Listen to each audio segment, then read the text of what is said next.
the permanent observer of the Observer State of Palestine to the United Nations to participate in the meeting in accordance with the provisional rules of procedure and the previous practice in this regard. There is no objection. It's so decided. In accordance with Rule 39 of the Council's Provisional Rules of Procedure, I invite the following briefers to participate in this meeting. Mr. Tom Fletcher, Under-Secretary General for Humanitarian Affairs and Emergency Relief Coordinator, and Ms. Bisan Natil, Tamer Institute for Community Education. It is so decided.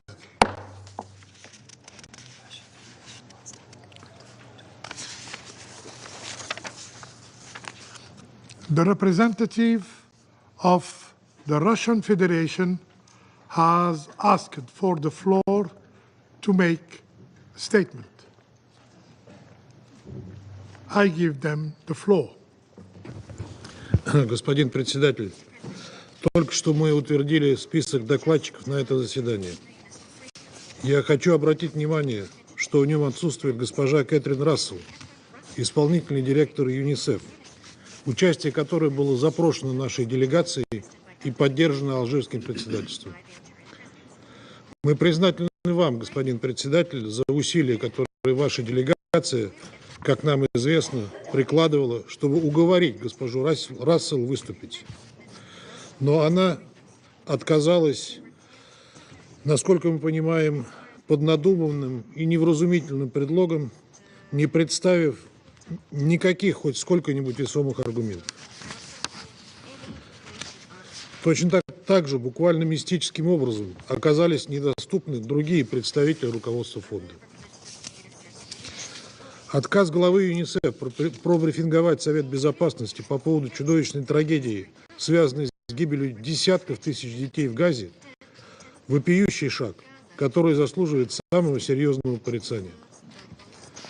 Хочу напомнить, что госпожа Рассел буквально по щелчку пальцев американского председательства Совета Безопасности примчалась выступать на безобразном политизированном брифинге по детским аспектам ситуации на Украине 4 декабря прошлого года.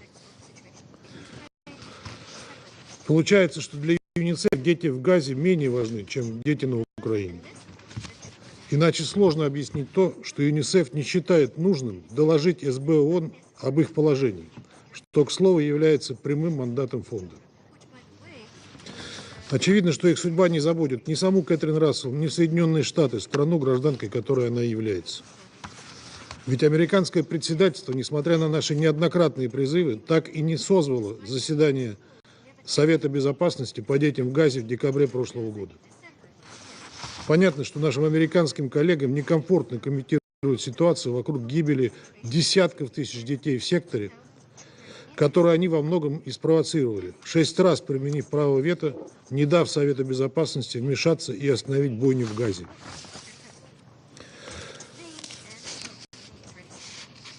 А глава ЮНИСЕФ им в этом попросту подыграла. Видим в этом вопиющее нарушение статьи 100 Устава ООН. Госпожа Рассел повела себя в данной ситуации как американская гражданка, а не как беспристрастный сотрудник ООН. Мы признательны господину Флетчеру, который, несмотря на занятость, в отличие от госпожи Рассел, нашел возможность откликнуться на полученное в последний момент приглашение. Мы ценим его готовность, но, безусловно, мандат УКГВ, в отличие от мандата ЮНИСЕФ, не сфокусирован на мониторинге ситуации с детьми. Поэтому полноценной заменой брифинга госпожи Рассел он, к сожалению, быть не может.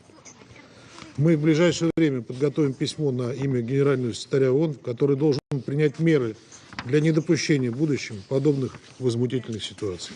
Благодарю вас. I thank the representative of the Russian Federation for the statement. The representative of the United States has asked for the floor to make a statement. I give them the floor. Thank you, Mr. President. And on behalf of the United States, I would reject the accusations put forward by the representative of the Russian Federation. I will be speaking later on behalf of my government with respect to the situation of children in armed conflict in Gaza, and the idea that the United States is responsible for the terrible suffering there is just unacceptable to us, and we reject it in its totality. Thank you, Mr. President. I thank the representative of the United States for the statement. The Security Council will now begin its consideration of item 2 of the agenda. I now give the floor to Mr. Tom Fletcher. You have the floor, sir.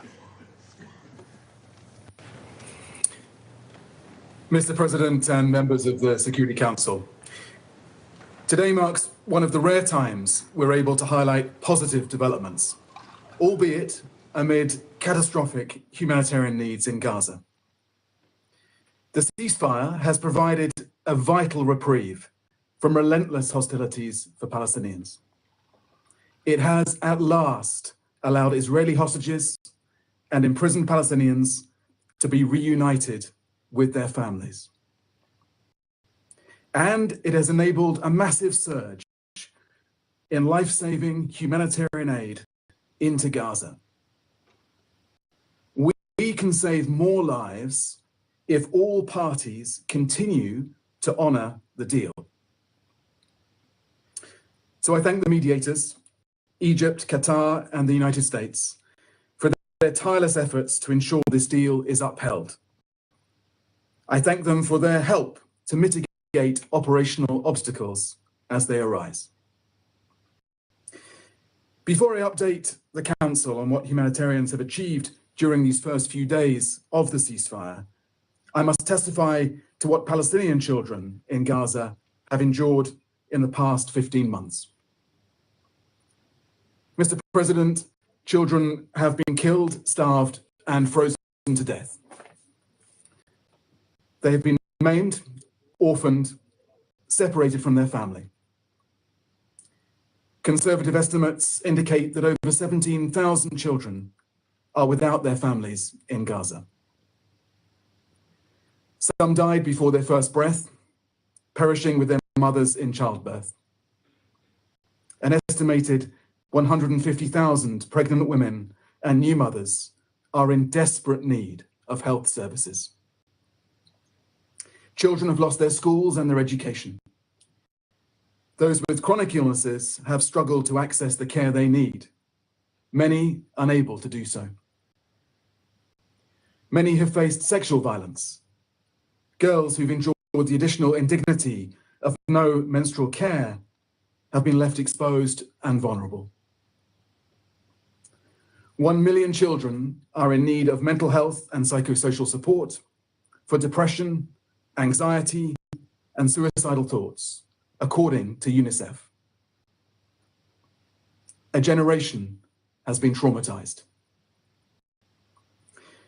Mr. President, against the backdrop of this horror, the UN and our partners are seizing every opportunity presented by the ceasefire to step up our response across the Strip.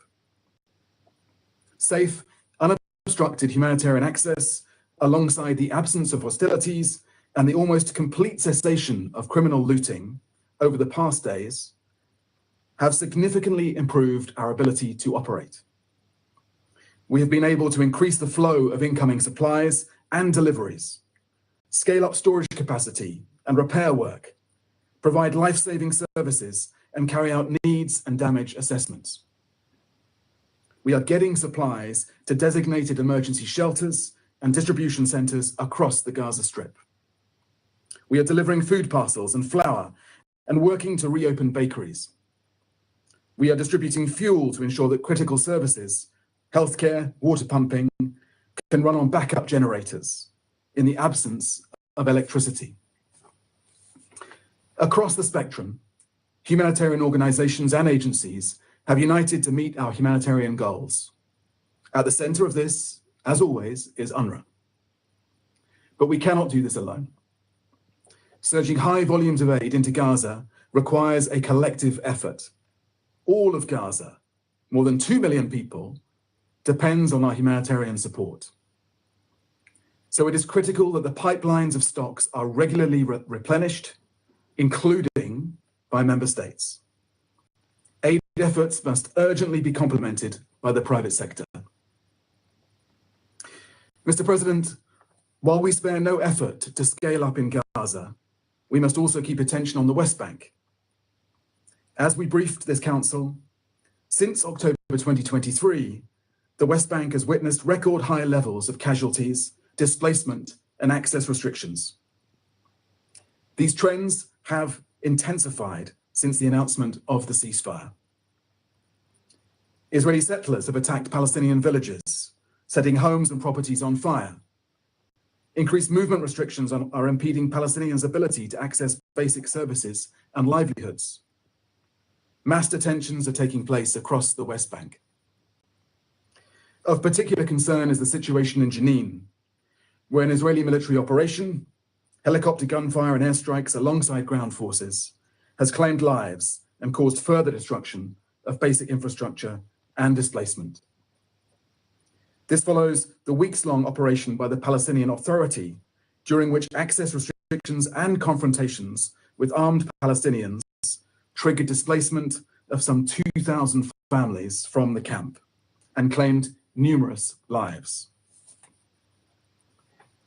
Mr. President, after months without hope, we must seize this present moment. So I leave you with 3 asks. First, I urge this Council to ensure that the ceasefire is maintained. Second, I urge this Council to ensure that international law is respected across the occupied Palestinian territory of Gaza and the West Bank, including East Jerusalem. Civilians must be protected and their essential needs must be met. All hostages must be released. Arbitrarily detained Palestinians must be freed. Detainees must be treated humanely and allowed visits by the ICRC. Civilians must be allowed to return safely to their homes. They must be able to access life-saving aid. This includes medical evacuations for the wounded and sick who need it.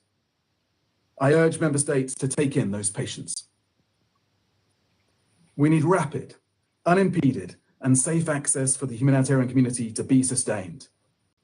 We can deliver when we are given the chance to do so. UNRWA's role is fundamental and must remain the backbone of these efforts. Restrictions on critical humanitarian items must be lifted, including items considered to be dual use. There must be accountability for atrocities in accordance with international humanitarian law. And third and finally, member states must ensure that our humanitarian operations are well funded.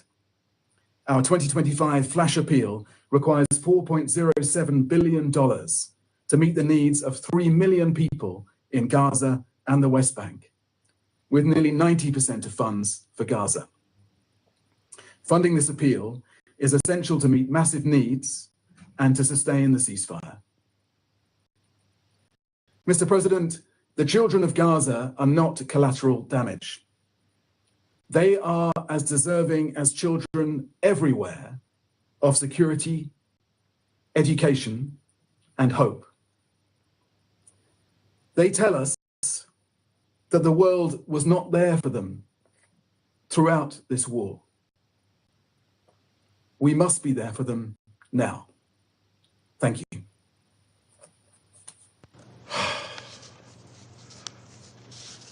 I thank Mr. Fletcher for his briefing, and I now give the floor to Ms. Bisan Natil. You have the floor, Madam.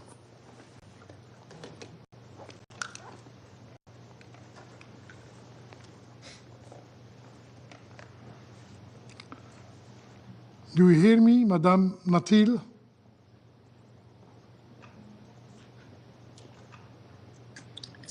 Yeah.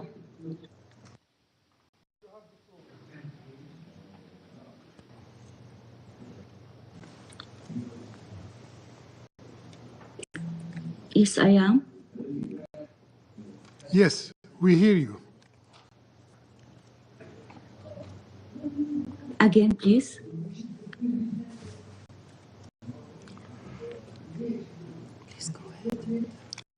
Please, go ahead. السيد الرئيس، السيدات والسادة أعضاء مجلس الأمن جميعاً، في البداية حابة أشكر حضرتكم على دعوتكم لي للمشاركة في هاي الجلسة.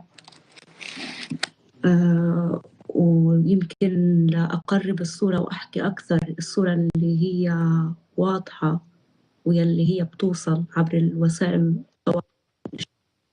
الإعلام، صورة الأطفال اللي فقدوا أقدامهم، أجسادهم، أهاليهم، عائلاتهم، صورة نزوحنا وعدم عودتنا لمنازلنا، فقداننا لمنازلنا، وصورة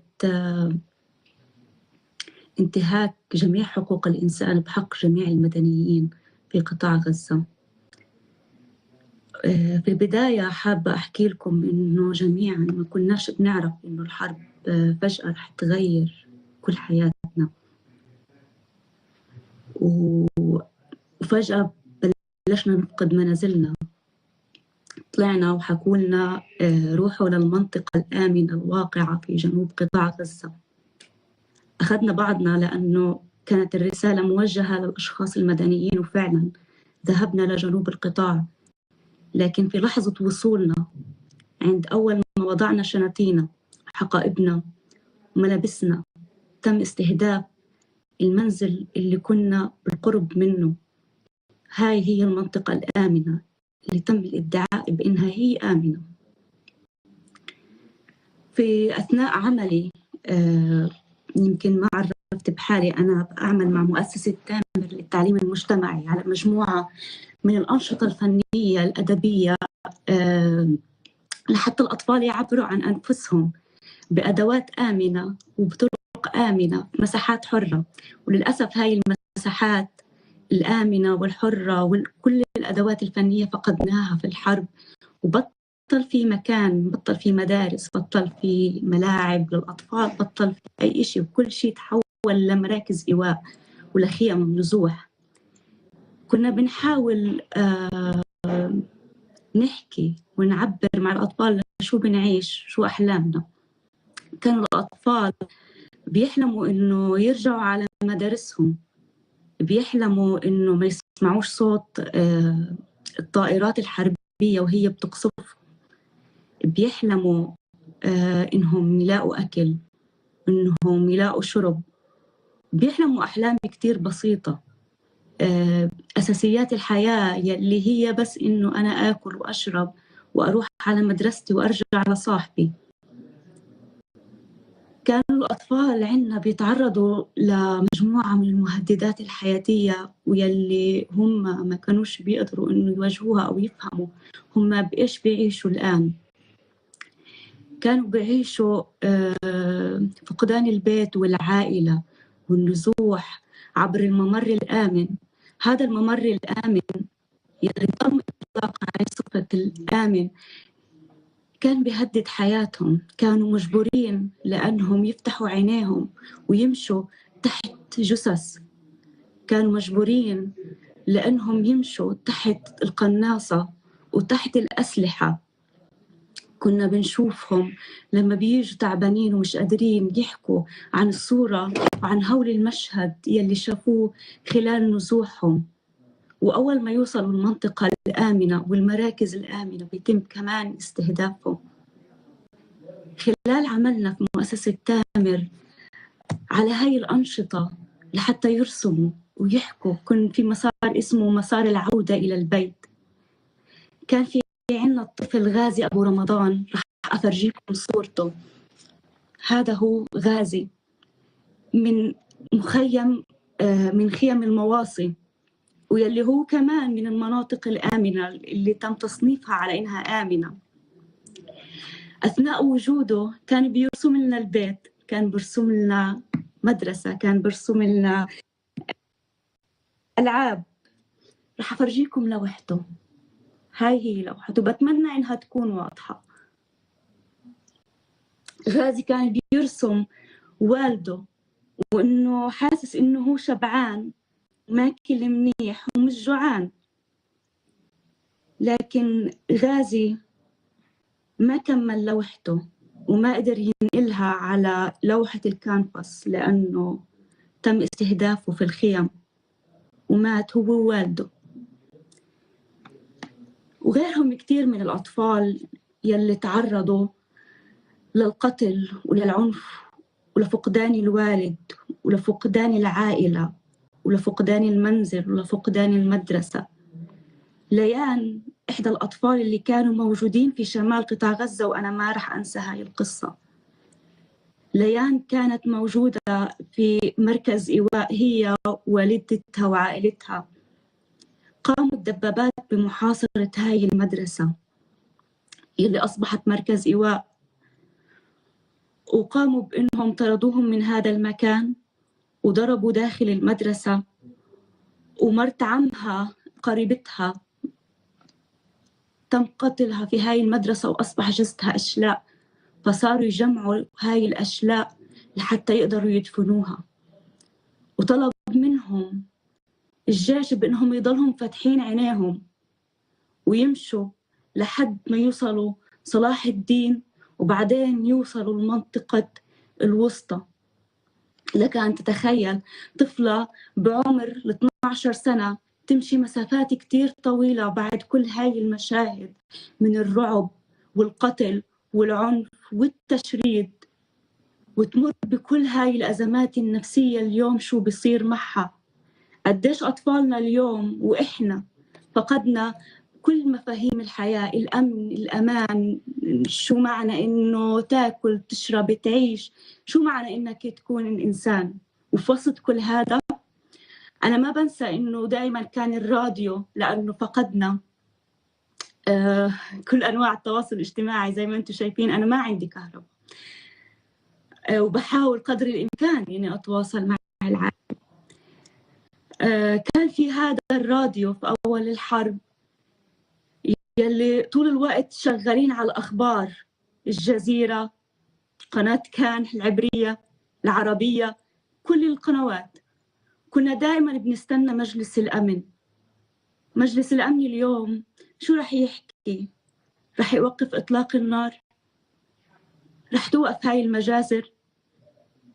رح يوقف الموت؟ أثناء وجود صديقي وزميلي محمد سامي قريقع الفنان في مستشفى المعمداني، كان بس برسم وبيغني مع الأطفال، وموجود في مستشفى المعمداني. هو إحدى المستشفيات في قطاع غزة الأثرية اللي إحنا بنعتبرها هذا المكان هو أأمن مكان لإلنا. كان موجود في هذا المكان لحتى يلعب ويغني مع الأطفال النازحين الخايفين في هذه المستشفى. تم قتله هو والأطفال في مجزرة المعمداني. بتقدروا تبحثوا، أو أصلا كلكم عرفتوا هذه المجزرة اللي تمت، وغيرها في مستشفى الشفاء، وغيرها في جميع المستشفيات والمراكز المدنية الآمنة. وطول الوقت كنا كمان بنستنى، رغم إنه كل يوم كنا بنخسر أصدقائنا، كل يوم كنا بنخسر أحبائنا، كل يوم كنا بنخسر البيت، وكل يوم كنا بنخسر حياتنا، وكل يوم كنا بنمشي بالشارع وإحنا مش عارفين إذا إحنا حنعيش ولا رح نموت، وكل يوم كنا بننام على صوت الطائرات والدبابة، وما كناش نعرف إذا إحنا عن جد نايمين ولا إحنا صحيين، ولا هي بس هيك حياتنا. وكنا دائما نستنى اللحظة اللي رح يعلن فيها مجلس الأمن وقف إطلاق النار، يوقف كل هاي المجازر والانتهاكات يلي بتتم بحقوق المدنيين الفلسطينيين الموجودين في قطاع غزة. اليوم أنا بأمل إنه يتم وقف إطلاق النار وأطفالنا يرجعوا لمدارسهم وكلنا نرجع لحياتنا الطبيعية يلي كانت نروح على مدرستنا وشغلنا ونغني ونزرع ونكتب. الفعل الطبيعي لأي إنسان إنه بس يعيش. وكنت دائما بأفكر بحقوق الإنسان يلي تعلمناها. كان عندنا مادة في المدرسة اسمها حقوق الإنسان، وأول شيء كان بيعلمونا إياه هو الحق في الحياة، وأول شيء تم انتهاكه هو حقنا في الحياة. بأي لحظة كان ممكن إنه كل واحد فينا، يمكن أنا الناجية بعد 740 يوم من الحرب، بس في 700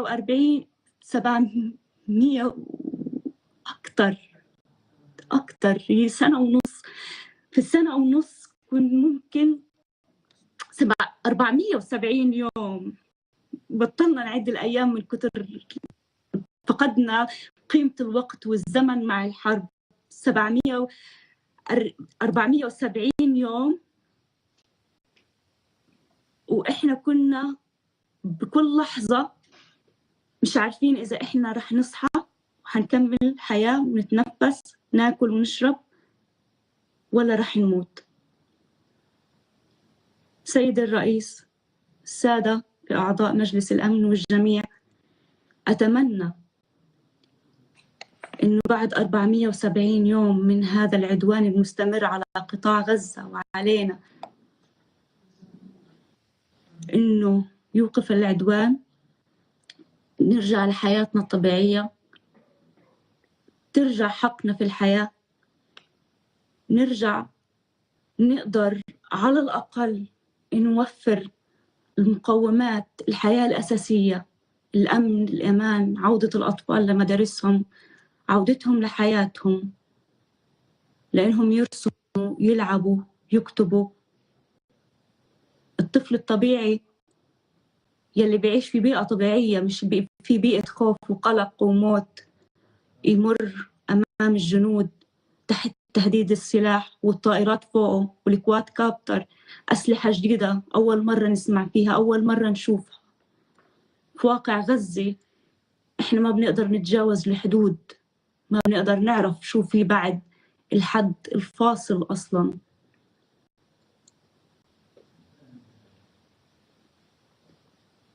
وبعرف إنه خسرنا كتير في هاي الحرب، بس بتمنى إنه ما نخسر أكتر.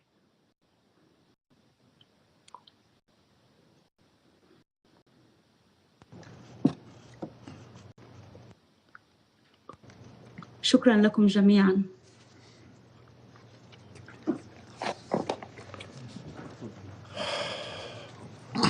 I thank Mrs. Bisan Natil for her sobering briefing.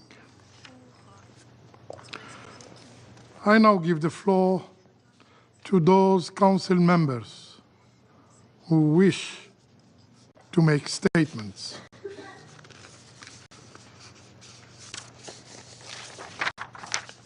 I give the floor to the representative of the Russian Federation. Господин председатель, благодарим вас за созыв сегодняшнего заседания Совета, поддержанный Алжиром в национальном качестве, Пакистаном и Сомали, для обсуждения катастрофического положения детей в Газе. Признательны господину Флетчеру за то, что он откликнулся на ваш призыв и принял участие в сегодняшнем брифинге. Признательны госпоже Бисан Натиль, благодаря которой мы услышали эмоциональный рассказ о трагических страницах истории жизни палестинских детей. Господин председатель, чудовищная война в Газе с самыми интенсивными бомбардировками гражданского населения со времен Второй мировой войны и по факту отсутствующим гуманитарным доступом прошла катком по детским жизням в анклаве. Еще в ноябре 2023 года генеральный секретарь ООН Антонио Гутерреш назвал Газу детским кладбищем. Оценить ужасающие последствия массированных атак для гражданского населения смогли и некоторые члены Совета Безопасности ООН в ходе ознакомительной поездки в районе Рафаха в декабре 2023 года. И уже тогда мы видели в госпитале, в Египте, на границе с Газой, покалеченных детей. Благодаря усилиям египетских и катарских посредников, к которым на последнем этапе присоединились представители новой американской администрации, стало, наконец, возможным достижение соглашения, которое предусматривает не только прекращение боевых действий, но и увеличение объемов поставляемого для нужд Газы, жителей Газы, продовольствия, топлива и медикаментов. Однако поводов для радости пока немного. Гуманитарная катастрофа, бушующая в анклаве более 15 месяцев, никуда не исчезла.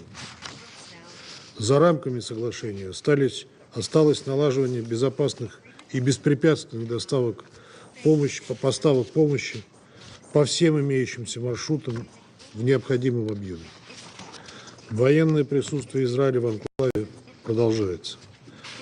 Израильские военные сохраняют, например, контроль над пограничным переходом в Рафахе. Как мы понимаем, европейские наблюдатели будут отслеживать его использование, таким образом принимая на себя часть ответственности за гуманитарную ситуацию в Газе. Примечательно, что европейцы, которые любят представлять себя поборниками прав человека, не выступают с призывами привлечь к ответственности тех, кто убивает детей в Газе. Более того, целый ряд из них даже не прекратил поставок оружия Израилю. Война в Газе поистине стала лакмусовой бумажкой, проявившей реальный подход Запада к защите прав человека. На сегодняшний день мы не имеем окончательных данных по числу погибших мальчиков и девочек, потому что организации в поле не успевают аккумулировать данные по смертности, не связанные с ранениями, а ставшие результатом голода, обезвоживания, антисанитарии или нарушения работы медицинских служб. Неразобранные завалы зданий, под которыми могут находиться тысячи тел. Тем не менее, благодаря недавно опубликованному исследованию журнала The Lancet известно, что из 28 257 смертей за период с 7 октября 2023 года по 30 июня 2024 года, по которым имеются данные о возрасте и поле, 16 699 или около 59% приходится на женщин, детей и пожилых людей. По данным ЮНИСЕФ, общее число погибших с начала конфликта палестинских детей составляет не менее 14,5 тысяч. Около 17 тысяч попали в категорию несопровождаемых детей или были разлучены с родителями. Около миллиона были вынуждены покинуть свои дома. Только в первые 7 дней 2025 года в Газе погибли 74 ребенка. В конце декабря, начале января 8 новорожденных из палаточных лагерей умерли вследствие гипотермии. Многие дети получают увечья. В 2024 году в результате применения оружия взрывного действия в секторе Газа в среднем 475 детей в месяц или 15 детей в день становились инвалидами на всю жизнь, получая тяжелые травмы конечностей и нарушения слуха. По оценкам службы ООН по вопросам разминирования, прекратись война сегодня, риск смерти и калечения для мальчиков и девочек Газы будет сохраняться еще как минимум 14 лет. Ровно столько времени понадобится для того, чтобы очистить территорию анклава от неразорвавшихся снарядов. Нужно ли говорить о том, что дети всегда были и остаются главными жертвами минного загрязнения, в том числе в силу своего природного любопытства? Завтра будет отмечаться Международный день образования. Весь мир будет говорить о том, что это ключевой фактор устойчивого развития, что право на образование имеет каждый. В палестинском анклаве только в первую неделю 2025 года на школы, которые используются сейчас населением и в качестве убежища, было совершено 5 нападений. В результате пострадали десятки детей, по меньшей мере 3 погибли. Образовательная система Газы уже давно парализована. Оценки числа поврежденных или разрушенных школьных зданий разнятся, достигая 96% во всем секторе по состоянию на сентябрь 2024 года и 100% в Северной Газе по состоянию на декабрь прошлого года. Речь при этом не идет о каких-то минимальных повреждениях. В школах обрушены потолки, а в стенах зияют дыры. 625 тысяч учеников уже пропустили 1 учебный год. Теперь они обречены пропустить и 2. И будет чудом, если эти дети вообще когда-нибудь смогут вернуться в школу. Подверглась разрушению системы здравоохранения, что катастрофическим образом сказалось на доступе детей к медицинским услугам. 31 декабря вышел доклад УВКПЧ, который подтвердил систематический и структурированный характер нападений на медицинские учреждения Газы. К июню 2024 года 22 из 38 госпиталей прекратили функционировать. Из центров оказания первичной медицинской помощи в рабочем состоянии, по данным ВОЗ, остаются только 38%. В этих условиях в очередной раз продемонстрировало свою уникальность и безальтернативность Ближневосточное агентство для помощи палестинским беженцам и организации работы, деятельность которого на оккупированной палестинской территории находится под угрозой запрета в результате принятых Кнессетом законов.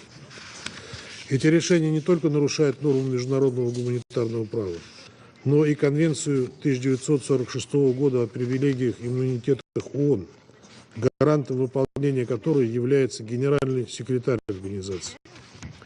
Они идут вразрез с профильными решениями Генеральной Ассамблеи ООН и противоречат условиям приема Израиля в ООН в 1949 году, какими являются выполнение 2 краеугольных резолюций Генеральной Ассамблеи: 181 с планом раздела Палестины и 194 о палестинских беженцах.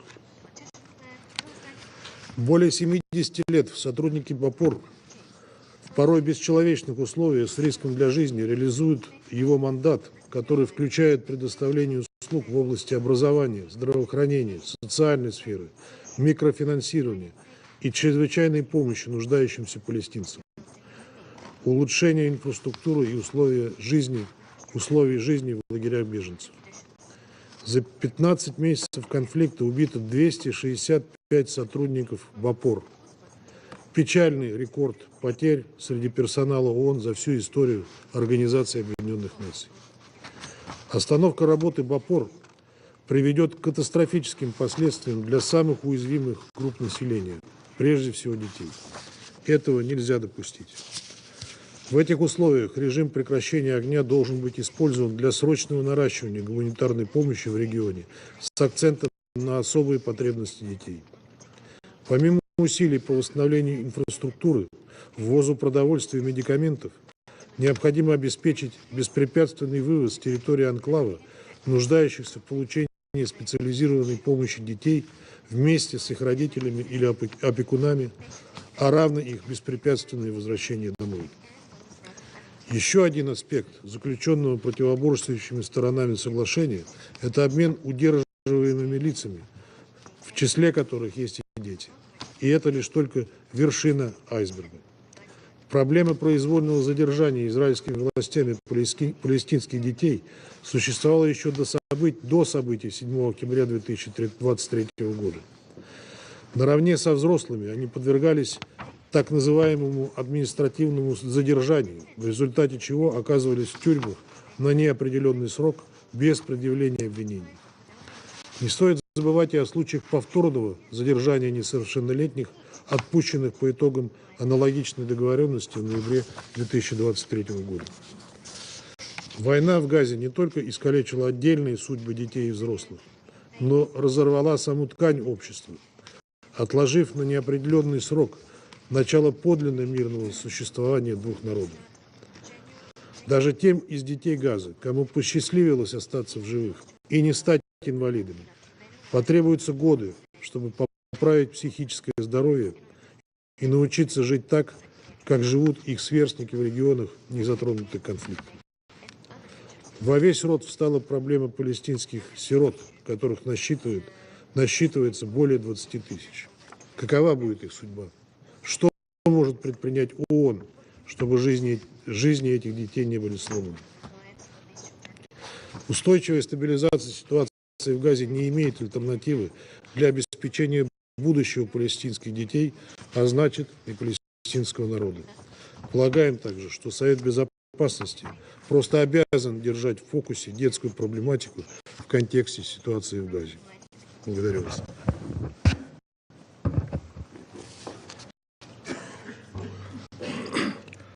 I thank the representative of the Russian Federation for the statement.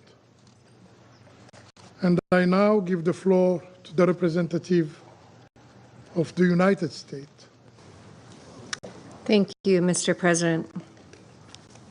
And thank you, Undersecretary General Tom Fletcher, for your briefing, and to Ms. Bisan Natil for your moving remarks. Colleagues, a ceasefire and hostage release deal were long overdue. The United States, Qatar, and Egypt-led mediation finally led to an agreement to end the conflict Hamas set into motion on October 7th, 2023. The deal halted the fighting in Gaza, and it will reunite all of the remaining hostages with their families and will surge much-needed humanitarian assistance to Palestinian civilians. We remind this Council that Hamas still holds 2 children hostage, Kafir and Ariel Bibas, who were violently taken from their home on October 7th. 2-year-old Kafir has marked both of his birthdays in Hamas captivity. Since Hamas's barbaric attack started this conflict over 15 months ago, the suffering of Palestinian civilians, the deaths and the injuries and the displacement has been immense. The suffering extends to Gaza's youngest victims, the Palestinian children who were caught in the crossfire, lost family, missed school. No one benefits from this crisis. Now is the time to ensure critical aid reaches those in need throughout Gaza in accordance with the ceasefire deal the United States, Qatar, and Egypt secured. We urge countries to support this effort through additional funding and resources to help quickly scale up much-needed humanitarian aid. We must ensure that Hamas is not permitted to seize, divert, or profit from this assistance, and that if it does so, it is reported immediately. Hamas cannot be allowed to reconstitute. Hamas should have no role in the governance of Gaza. It should not be rewarded for having launched the brutal attack that started this conflict or for its deplorable behavior in the interim. We must instead seize this opportunity to reshape the region in a way that affords its people a path forward. Gaza must be demilitarized for the sake of Israel's security and to provide a brighter future for the Palestinian people. Hamas, along with its benefactors in Tehran, should not have a say in the region's future. We have already seen Hamas weaponize the suffering of Palestinians by using civilian infrastructure, including schools and hospitals, to store caches of weapons, house fighters, and coordinate attacks against Israel. We are concerned about reports that Hamas held returned Israeli hostages in UN shelters in Gaza during their prolonged captivity. It is vital for a full investigation to assess these very serious allegations. At the same time, Hamas plays the victim and makes false appeals to the international community on behalf of Palestinians, while at the same time employing tactics that put them in danger. Israelis need to feel secure within their own borders, and Palestinians deserve a future to look forward to with freedom, dignity, and security. We must work together to counter the nefarious influence of Tehran and its terrorist proxies, whose actions have destabilized the Middle East for decades. We can instead work with like-minded partners to create a Middle East that is more integrated, prosperous, and peaceful. The United States is strongly committed to implementing the ceasefire agreement so that hostages can return home and the people of Gaza can look forward to a brighter future under new leadership.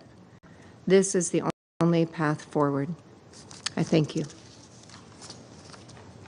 I thank the representative of the United States for the statement, and I now give the floor to the representative of China. 主席，我感谢弗莱彻副秘书长和Natil 女士的通报。儿童是武装冲突的最大受害者。在长达15个月的加沙冲突中，至少有17000名巴勒斯坦儿童被战火夺去生命，60多万巴勒斯坦儿童深陷前所未有的人道灾难。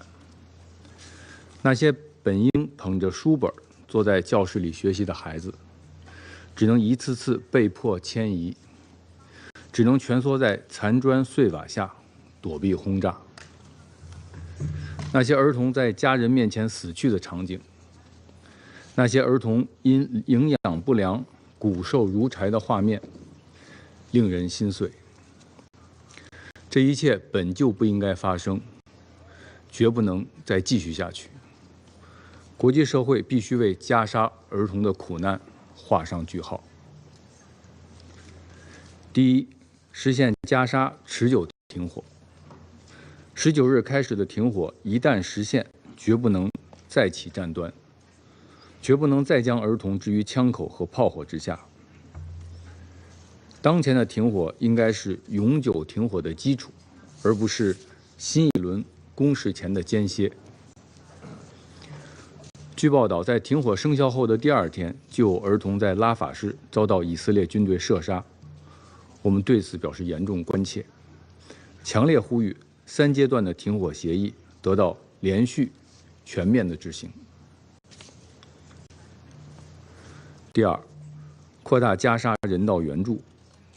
加沙的儿童长期缺少食品、药品等最基本的生存物资，甚至有新生婴儿被活活冻死。我们呼吁以色列履行作为占领方的国际人道法义务，开放全部过境点，取消物资准入限制，保障人道物资大规模进入加沙，并在加沙境内得到安全有序分发。我们呼吁国际社会加大对加沙的援助力度。第三，保障加沙儿童教育。教育是儿童健康成长不可或缺的一环。15个月的狂轰滥炸已将加沙生存条件摧毁殆尽，教育更是全部中断。国际社会应当支持尽快在加沙开启重建，恢复民生，为儿童重新提供健康成长的环境。联合国近东巴勒斯坦难民救济和工程处多年来为加沙提供教育等基本公共服务，有能力，而且应当在加沙战后重建中发挥重要作用。我们再次呼吁以色列停止打压工程处，并尽快撤销有关法案。第四，追查侵害儿童行为。武装冲突中保护平民是国际法要求，儿童更不能成为袭击目标。安理会决议明确将6种严重侵害儿童行为划为禁区。然而，大量报道显示，加沙儿童在冲突中遭受了严重侵害。秘书长年度报告也将相关的肇事者进行了列明。我们呼吁对所有冲突中侵害儿童的行为进行调查追责，支持安理会儿童与武装冲突工作组继续关注加沙儿童问题。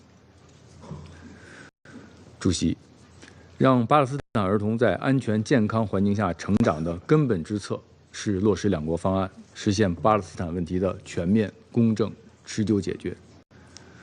国际社会必须以最大的紧迫感推动重启2国方案的政治进程。中方愿继续同各方一道，不懈努力，推动早日实现巴以和平共处，中东长治久安，让巴勒斯坦儿童和以色列儿童都能免受战争的恐惧，在和平的阳光下自由成长。谢谢。I thank the representative of China for the statement, and I now give the floor to the representative of Panama. Señor presidente, Panamá saluda la convocatoria de esta sesión en respuesta a la solicitud de la Federación de Rusia, Argelia, Pakistán y Somalia para abordar la situación de los niños en la Franja de Gaza en el marco de niños y conflictos armados. Agradecemos a los expositores, secretario general adjunto de Asuntos Humanitarios y coordinador del Socorro y Emergencia, Tom Fletcher, la señora Bisan Natil del Instituto Tamer para la Educación Comunitaria, por sus valiosas presentaciones. Y de igual manera saludamos la presencia de las delegaciones de Egipto, Israel y el Estado Observador de Palestina.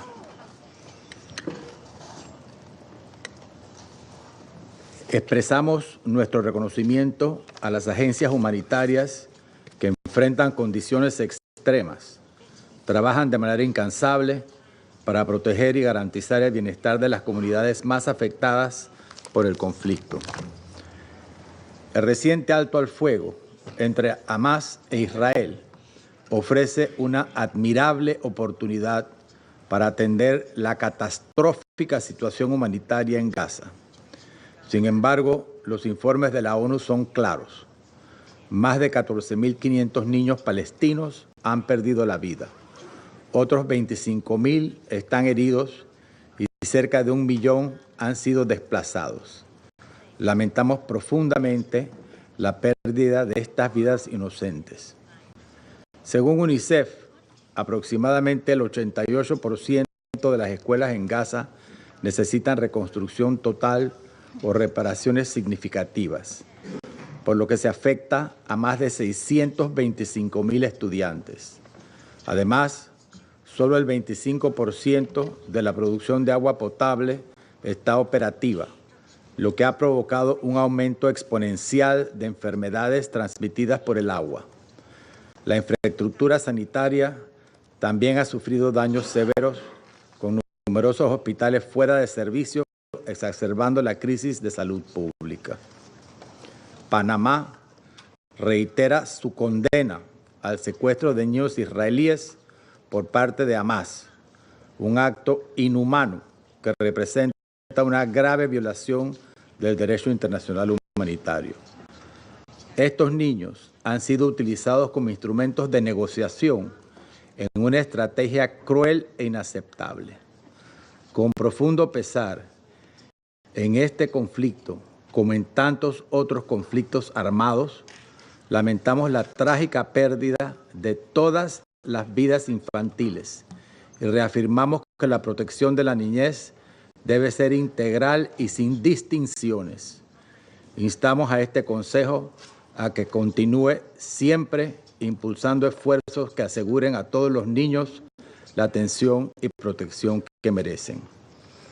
En este contexto, Panamá acoge con beneplácito la adopción de la resolución 2764 del Consejo de Seguridad, aprobada en diciembre pasado, que reafirma la obligación de todas las partes de cumplir con el derecho internacional humanitario, en particular la Convención sobre los Derechos del Niño. Asimismo, recordamos la importancia de cumplir con lo estipulado en las resoluciones 1612, 1882, 2225 y 2601, adoptadas por este Consejo, las cuales han establecido un marco sólido para la protección de los niños en conflictos armados. Frente a la alarmante situación que enfrentan los niños en Gaza, que no admite justificación alguna, Panamá propone las siguientes acciones prioritarias para abordar las necesidades más apremiantes. 1. Garantizar el acceso humanitario sin restricciones a través de la apertura sostenida y eficiente de los puntos de cruce, permitiendo el ingreso seguro y ágil de insumos esenciales como agua, alimentos, medicinas y combustible. También es fundamental garantizar la seguridad del personal humanitario en el terreno. El proceso, ya iniciado afortunadamente para la llegada diaria de al menos 500 camiones, es indispensable para responder a las necesidades urgentes de la población afectada. Proteger de manera efectiva a la niñez mediante la implementación de mecanismos que salvaguarden su vida y bienestar, asegurando su acceso a atención médica, refugio seguro y asistencia psicosocial. Los programas de rehabilitación deben iniciar con urgencia y deben adoptar un enfoque integral que contemple tanto la salud física como la mental de los niños afectados. Se estima que alrededor de 17,000 niños han sido separados de sus familias en Gaza y requieren asistencia especializada inmediata. Reconstruir con urgencia la infraestructura esencial, enfocándose de manera aún más urgente en la restauración de escuelas, hospitales y sistemas de agua para garantizar entornos seguros y propicios para el desarrollo de los niños. La inversión en educación es clave para evitar una generación perdida, considerando que más de 496 escuelas han sido dañadas o destruidas. La coordinación eficaz de estos esfuerzos permitirá que los niños puedan retomar su educación y acceso a servicios básicos hacia un futuro de esperanza. Respaldar de manera decidida a las agencias de la ONU, en particular UNICEF y la UNRWA, cuyo papel ha sido fundamental en la provisión de asistencia humanitaria en Gaza y debe continuar siéndolo. La situación actual de la UNRWA, que enfrenta restricciones de operación y desfinanciación crítica, pone en riesgo la entrega de servicios esenciales a millones de refugiados palestinos. Panamá subraya la necesidad de garantizar la seguridad del personal de la UNRWA, respetar su mandato internacional y proporcionar el financiamiento necesario para que continúe desempeñando su labor crucial en la región. Señor presidente, la crisis en Gaza representa un recordatorio urgente de nuestra responsabilidad colectiva para con los más vulnerables. No podemos permitir que la indiferencia o las diferencias políticas frenen los esfuerzos para proteger a los niños atrapados en este conflicto. La niñez golpeada por la guerra no puede seguir pagando el precio de la inacción. Con cada día que pasa sin una solución, el sufrimiento de los niños se multiplica y sus sueños de un futuro seguro se desvanecen. Actuemos con valentía, con humanidad y con determinación para que el mundo no olvide el rostro de estos niños ni el deber que todos tenemos para con ellos. No podemos cambiar el pasado, pero podemos y debemos decidir el futuro que queremos construir para ellos. Muchas gracias. I thank the representative of Panama for the statement, and I now give the floor to the representative of the United Kingdom. Thank you, President. I thank USG Fletcher and Ms. Natil for their briefing, and I welcome the participation of the Observer State of Palestine, Israel and Egypt in this meeting. Let me make 3 points. First, following the terror attacks of 7 October and 15 months of appalling conflict, we stand with Palestinians and Israelis in relief and hope that the ceasefire and hostage release deal can bring lasting peace. The children of Gaza did not choose this war, yet they have paid the ultimate price. A third of identified bodies are children. At least 21,500 children are thought to have sustained injuries. And in the last 4 months of 2024, nearly 19,000 children were hospitalised with acute malnutrition. Gaza has become the deadliest place in the world to be a child. The psychological scars of fear, pain and deprivation are clear. Nearly half the Palestinian children surveyed by one NGO in late 2024 expressed a desire to die. That is a truly shocking statistic. We must ensure that the needs of children are front and centre of efforts to rebuild in Gaza. As this Council heard in September from Dr. Harlev of the Schneider Children's Medical Centre, the events of 7 October also exacted a dreadful toll on Israeli children who were killed, gravely injured and abducted, some of whom have still not returned to their loved ones. It is unimaginably cruel of Hamas to take children hostage and still to be holding them a full 15 months later. They must be released. Second, President, we welcome news that aid is now flowing in at scale. And as USG Fletcher said, this must continue. Humanitarian actors must be allowed safe and unfettered access throughout Gaza, including the north. And alongside this, we need to see a massive increase in commercial delivery. The rollout of the polio vaccine to children in Gaza last year was an example of what can be achieved when there is political will. We urge the parties to enter this new phase in that same spirit and to prioritise those in desperate need. The ceasefire deal should be an opportunity to get more, not less, aid in. And for this reason, my Foreign Secretary has urged Israel to ensure UNRWA can continue its life-saving operations and give the fragile ceasefire the best chance of success. Finally, the conflict has meant that the 1.1 million children of Gaza have been out of school for over 15 months.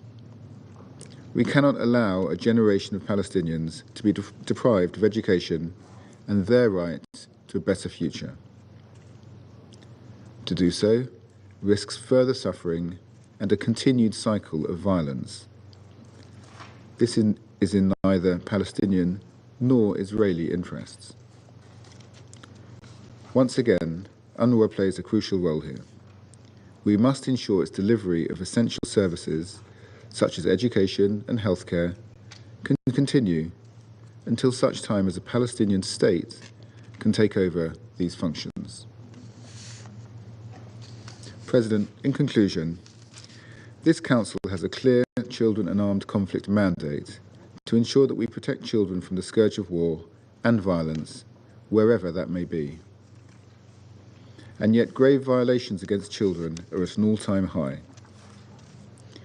We must do much more to reverse this appalling trajectory. We call on all parties to adopt and implement concrete and time-bound action plans to end and prevent grave violations against children. The United Kingdom will do all we can to turn the current ceasefire in Gaza into a lasting peace based on a two-state solution, where Palestinian and Israeli children alike can enjoy a safe and prosperous future. Thank you. I thank the representative of the United Kingdom for the statement, and I now give the floor to the representative of Guyana. Thank you, Mr. President.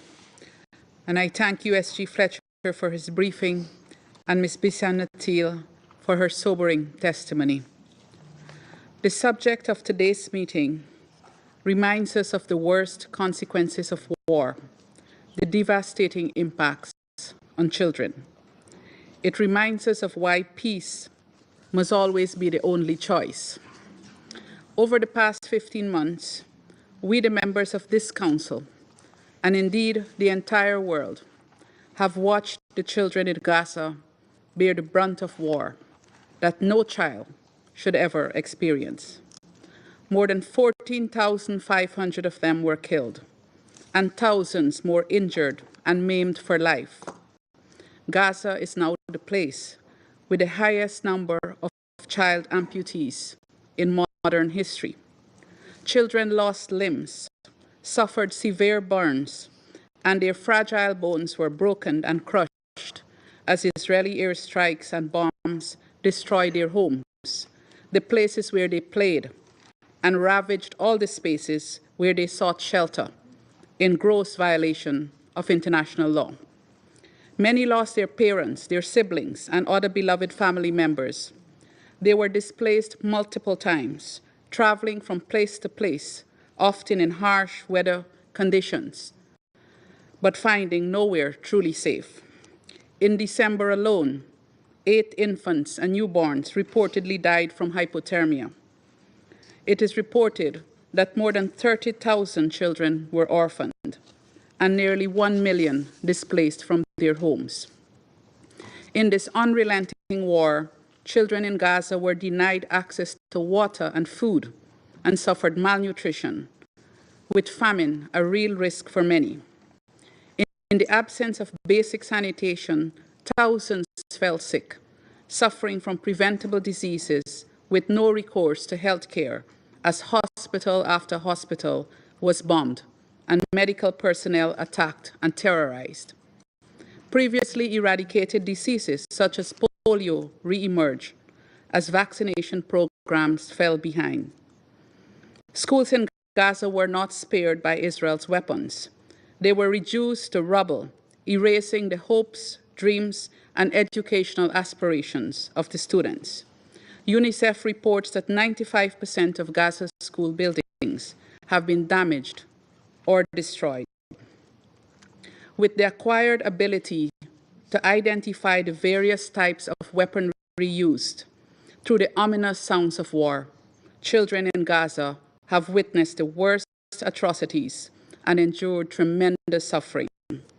The trauma and scars of the past months on their bodies and minds will endure for their lifetime.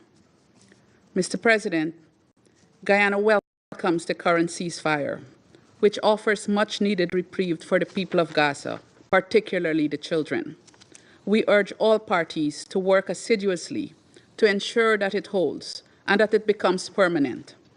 The protection of children in Gaza must be a priority during the implementation of the ceasefire. They must have shelter, the necessary humanitarian aid and health care, including psychosocial support. Access to education must return as soon as possible, with attention paid to explosive ordnance clearance and risk education to ensure their safety. Mr. President, the ordeal of Gaza's children is far from over. Families are returning to new horrors in their communities, discovering flattened or gutted homes and pulling decayed bodies from the rubble. The reconstruction and rehabilitation process will be long, expensive, and arduous, requiring the collective support and resources of the international community. Crucial to these efforts is the continued functioning of UNRWA.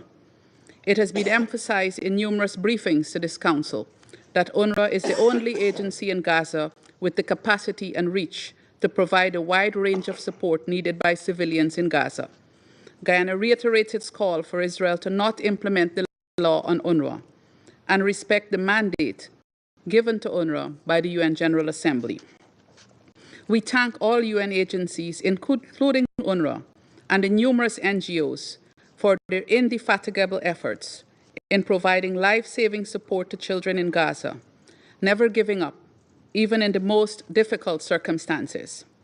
They must be given the requisite support by this Council and the international community to continue their critical work. Mr. President, it is necessary to touch on another issue as we discuss today's subject, that of accountability, which was also mentioned by USG Fletcher. As the war on Gaza dragged on, the undertakings and assurances given to the world's children in legally binding international instruments and under the umbrella of international law were eroded one by one in Gaza. This Council, in Resolution 1261 and subsequent Children in Armed Conflict resolutions, was united in identifying 6 grave violations against children in situations of armed conflict, calling on parties to ensure the protection of children and for accountability for violations. Children in Gaza were subject to these grave violations. There has been blatant disregard for international humanitarian law and widespread human rights abuses. Guyana is of the firm view that impunity and the failure to hold perpetrators of grave violations against children accountable are contributing to the increase in such violations worldwide. Those in breach must be held accountable. This Council must be consistent and united in demanding that all parties to conflicts adhere to their obligations under international law to protect children. The children in Gaza deserve no less. In closing, Mr. President, I reiterate that peaceful resolution of conflicts remains the best and only real protection for children. We must, therefore, spare no effort to end this conflict. I thank you. I thank the representative of Guyana for the statement, and I now give the floor to the representative of Sierra Leone. Thank you, Mr. President. I thank you for convening this briefing at the request of the Russian Federation, supported by Algeria in its national capacity, Pakistan, and Somalia, focused on the deeply alarming situation of children in the occupied Palestinian territory. I thank Undersecretary General Tom Fletcher for his briefing, as well as Ms. Bisan Natil for a compelling contribution. Sierra Leone commends UN agencies and other partners on the ground in the Gaza Strip for their tireless efforts to protect and support children affected by the conflict in the Gaza Strip and in the West Bank. Sierra Leone stands in solidarity with every child affected by this conflict, those who have been tragically killed, those buried under rubble, those maimed and injured, those held hostage in prison or captive for months without proper care, and those who have been orphaned. Let us remember these children not only with sorrow, but also with renewed determination to resolve the conflict that has caused them such immense suffering. Mr. President, at the heart of the conflict in Gaza are the civilians who bear the brunt of this violence. Today's briefing have underscored the profound impact the conflict is having on children, many of whom have known only a life of violence and insecurity. The current ceasefire, while bringing some relief, cannot mask the dire conditions that these children continue to face. For over a year, children in Gaza have endured unimaginable hardship, deprivation, bombardment, and displacement. Since October 7, 2023, it is reported that at least 14,500 children have lost their lives, with an estimated 25,000 injured. Over 17,000 children have been separated from their parents, and nearly 1 million have been displaced from their homes. Many are still unaccounted for. Disturbing reports indicate that newborns have died from harsh winter conditions, inadequate shelter, and the unavailability of life-saving formula. These numbers add to the 1,434 Palestinian children killed and 32,175 injured between 2008 and October 6, 2024, as per the UNHCR. The relentless attacks on densely populated areas, the constant displacement, and the disruption of essential services have subjected countless children to grave violations of their rights, killing, maiming, and the destructions of schools, hospitals, water, and energy infrastructure. The targeting of schools, now used as shelters, have left children with no safe spaces for learning or recovery. This has contributed to the erosion of the social fabric of a once resilient society. The effects of this war on children will endure long after the fighting stops, leaving lasting physical and psychological scars. As the ongoing situation in Gaza continues to highlight the vulnerability of children in conflict zones, it is essential that we take urgent and effective action to safeguard this generation from further calamity. In this regard, Sierra Leone would like to emphasize the following points. First, we urge all parties to fully adhere to the ceasefire agreement and take all necessary steps to protect children's rights.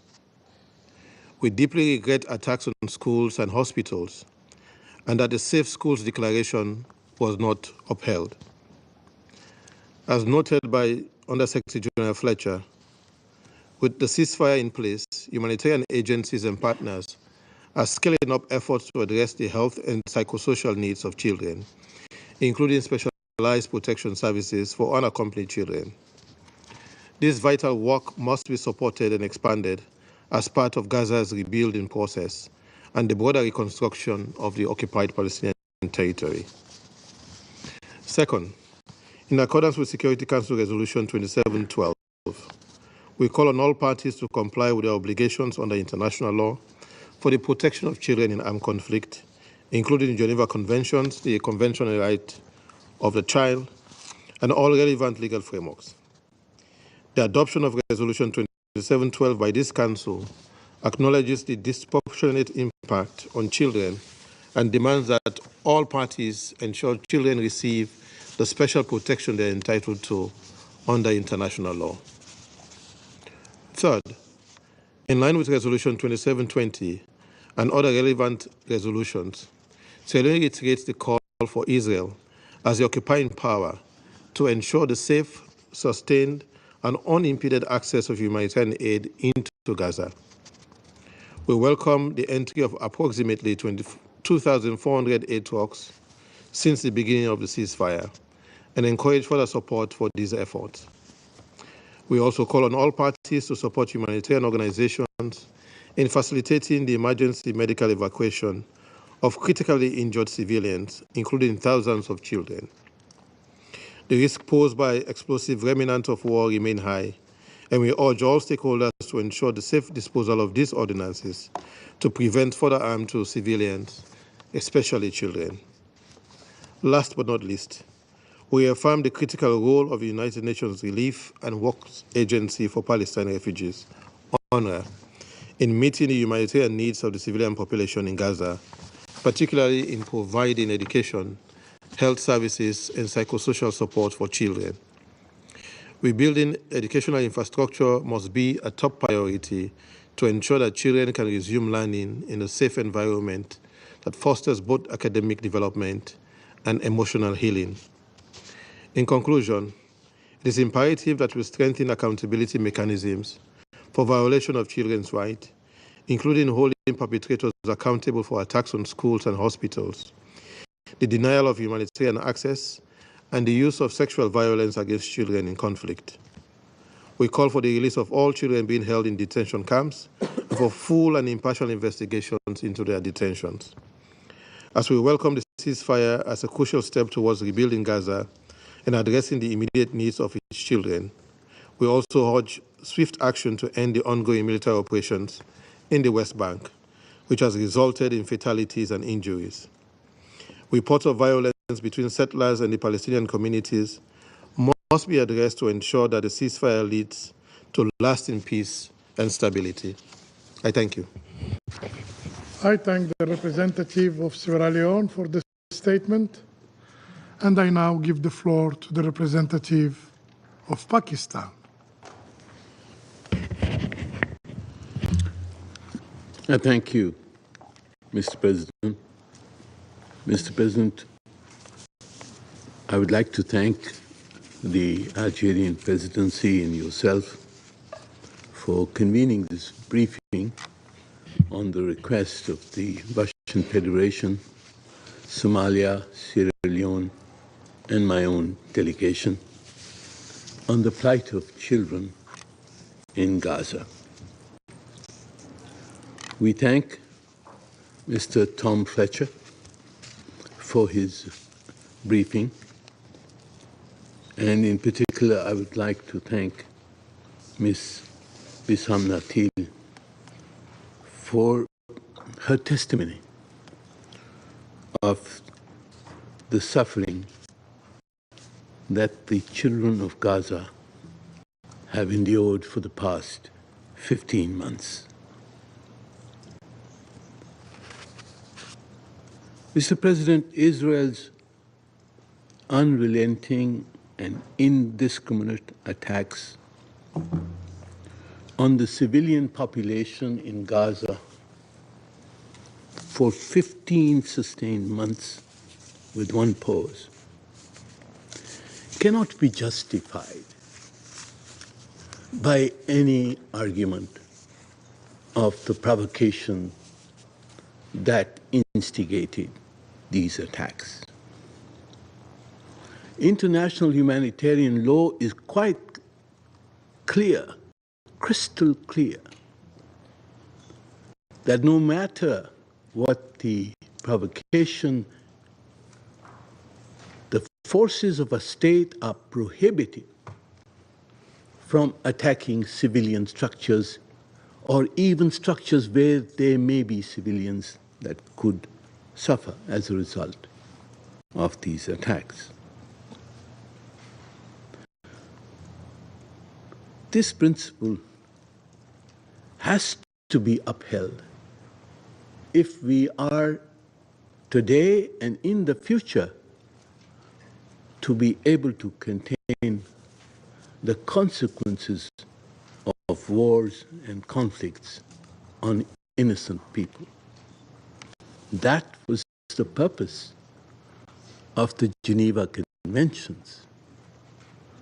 And that purpose was set out after the wars that devastated Europe and the world. And today, that purpose must be reinstated as we see the suffering that has been caused by Israel's brutal and indiscriminate war in Gaza. 46,000 people killed, most of them women and children. How can this be justified? Among the tragedies of the Palestinian people, the suffering of the children in Gaza stands out as a black mark on humanity at large, not only on those who caused the suffering by their bombs and artillery, not only on those who allowed this to happen over 15 months, that this Security Council remained frozen because of the position of certain states. Not only those who continued to supply weapons and ammunition to the attacking forces who were killing children every day, but even all of us. And I'm glad I was not on the Security Council, Mr. President, last year, and that I come on the Council at a time when a ceasefire has been achieved, however fragile. But this deliberate policy of targeting civilians, irrespective of the fact that the majority being killed are children and women, hospitals attacked, schools attacked, children targeted by snipers.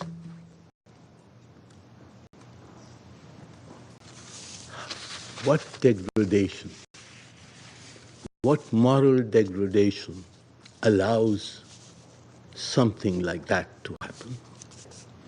There are complaints about the 7th of October, but compare that with the devastation that has been visited on the people of Gaza.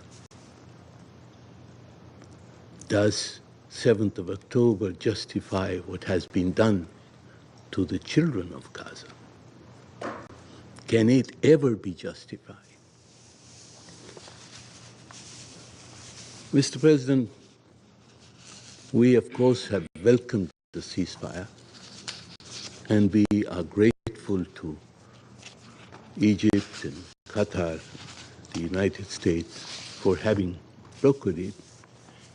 It could have been achieved much earlier, and we understand the new dynamics which seems to have obliged the Prime Minister of Israel finally to accept the ceasefire. And now we must ensure that the ceasefire holds, that the Israeli threats to resume the conflict are held back. We are concerned also about what's happening in the West Bank. Ceasefire in Gaza and escalation simultaneously of violence in the West Bank. The Security Council must take cognizance of what is happening in the West Bank as well. Humanitarian aid, of course, has to be accelerated. We fully share the remarks of Mr. Fletcher on how much aid should go through. There is risk of disease, water scarcity, scarcity of food. All of these requirements must be addressed. All border crossings must be opened, and UNRWA's continued operation must be ensured by the international community and this Security Council. We will need a reconstruction plan to be implemented immediately because the Palestinian people are being asked to return to their homes, but look at the homes. There are no homes.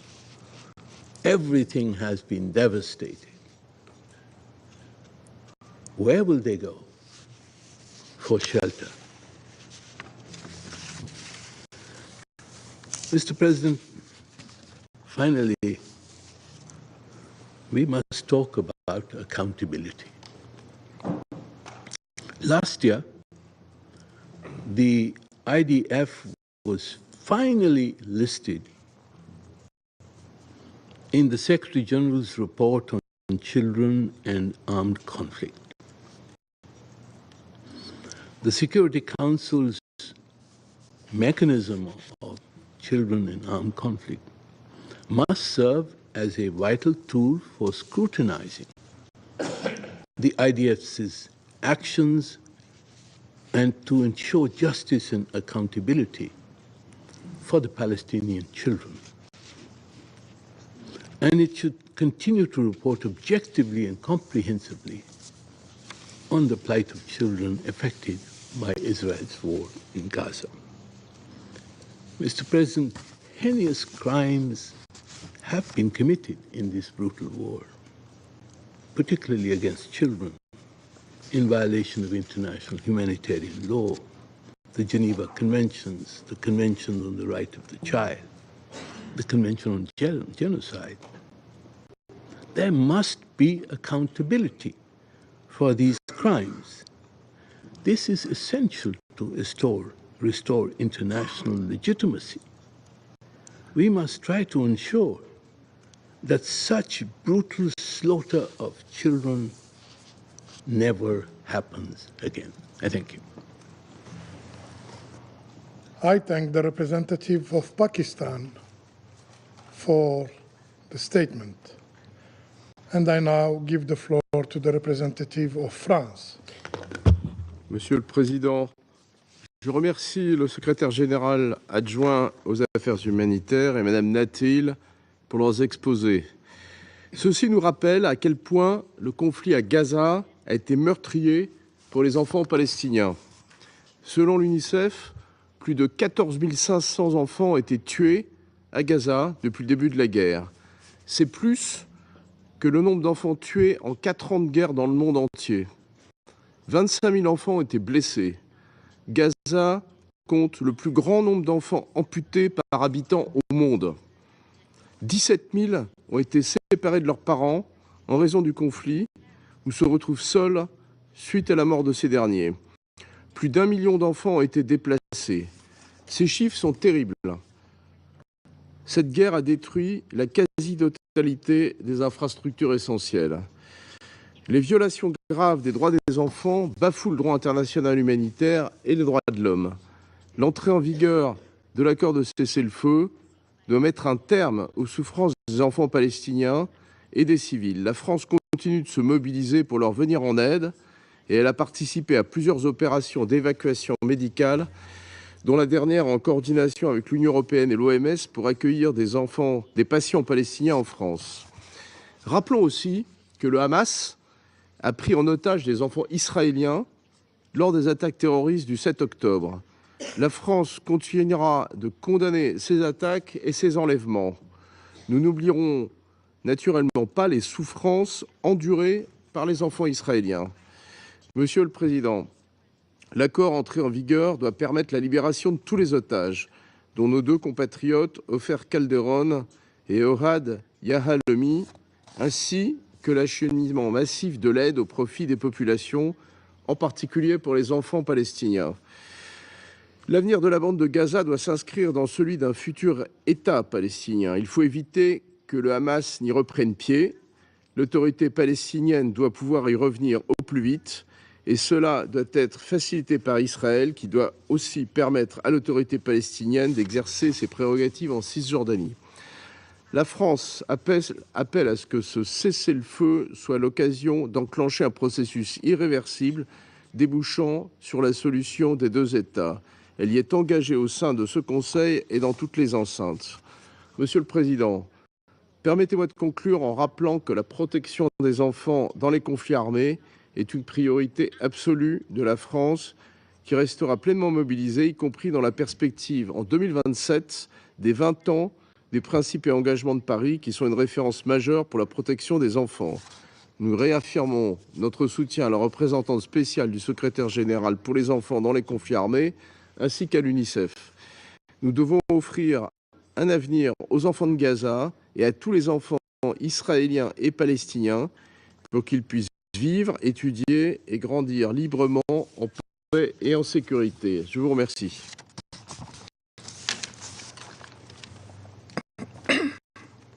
I thank the representative of France for the statement, and I now give the floor to the representative of Korea. Thank you, Mr. President. I also would like to thank USG Mr. Fletcher for his briefing and Ms. Natil for her testimony. Mr. President, regrettably, during the horrendous terrorist attacks by Hamas on October 7th, 2023, and the ensuing Israeli military responses in Gaza, children have been disproportionately impacted in this brutal conflict. We and I still remember the shocking moments of the unjustifiable attack by Hamas on Israel citizens on October 7th, where dozens of children were brutally killed and 251 Israelis, including 30 children, were abducted. Their terror on that dark day is unimaginable and unforgivable. While we unequivocally condemn the terrorist attacks by Hamas, we remain seriously alarmed by the extensive killing of Palestinian children in Gaza over the last 15 months. It is deeply disturbing that at least 14,500 Gazan children, possibly underestimated, have been reportedly killed in Israel attacks since October 7th. With the Save the Children reporting that at least another 20,000 Palestinian children are either missing, disappeared, or buried under rubble in Gaza. The Secretary General's annual report on children and armed conflict last year staggeringly detailed that more than 1/3 of the total verified cases of killing and maiming all around the world occurred in Israel and Palestine. mostly between October 7th and December in 2023. And this year's figure is expected to be even higher, given the escalated hostilities that continued throughout the entirety of 2024. Mr. President, the Republic of Korea wholeheartedly welcomes the ceasefire agreement and hopes it will serve as a true stepping stone for Gaza's 1 million children to finally be relieved of this perpetual nightmare. We also note that the 90 Palestinian prisoners released on January 19th from Israeli prisons in exchange for 3 Israeli hostages include women and minors, some of whom are reportedly as young as 12 years old. We hope that the rights of Palestinian children can also be respected under due process, and the release of those and other Palestinian minors can help build trust between Israel and Palestinians. Mr. President, the current ceasefire in Gaza must urgently ease the catastrophic suffering of Palestinian children in Gaza. Children should have priority to the supply of adequate food and water and enjoy full access to the health care they need.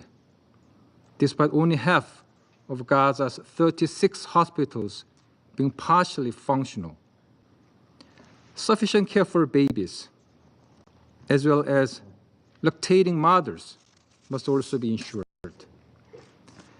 The resumption of education throughout Gaza is also of great importance. The significance of education cannot be overemphasized in long-term reconstruction efforts, as well as in trust building among peoples and nations. Thus, it is deeply concerning that children in Gaza have already lost 2 years of education, as nearly 88% of schools in Gaza either need full reconstruction or major rehabilitation. We recognize UNRWA's vital role in providing essential services to Palestinian children, including healthcare and education. Mr. President, the future of Israel and Palestine belongs to the children in the region. We, the adults of the current generation, have the responsibility of providing a better future for all children in the Middle East to inherit. The terror of October 7th and the horror in Gaza for the last 15 months once again reminds us that the status quo is neither acceptable nor sustainable. The realization of the two-state solution, where both Israel and Palestine live side by side in peace, security, and dignity, is not an option, but an imperative. Let us begin a sincere discussion to revive the stalled Middle East peace process, while appreciating relevant initiatives, including the Global Alliance to implement the two-state solution by Saudi Arabia, Norway, and the European Union. The Republic of Korea will faithfully engage in every effort to this end. I thank you, Mr. President.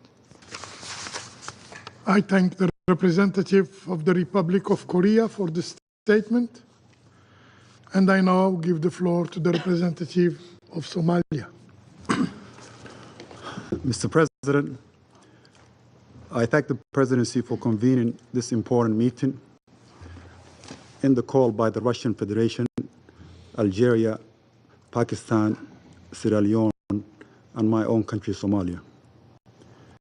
I also extend our appreciation to USG Fletcher for his comprehensive update and thank Ms. Bisan for her courage and sobering brief about the situation of children in Gaza. We have all heard with heavy heart the devastating situation of children in Gaza.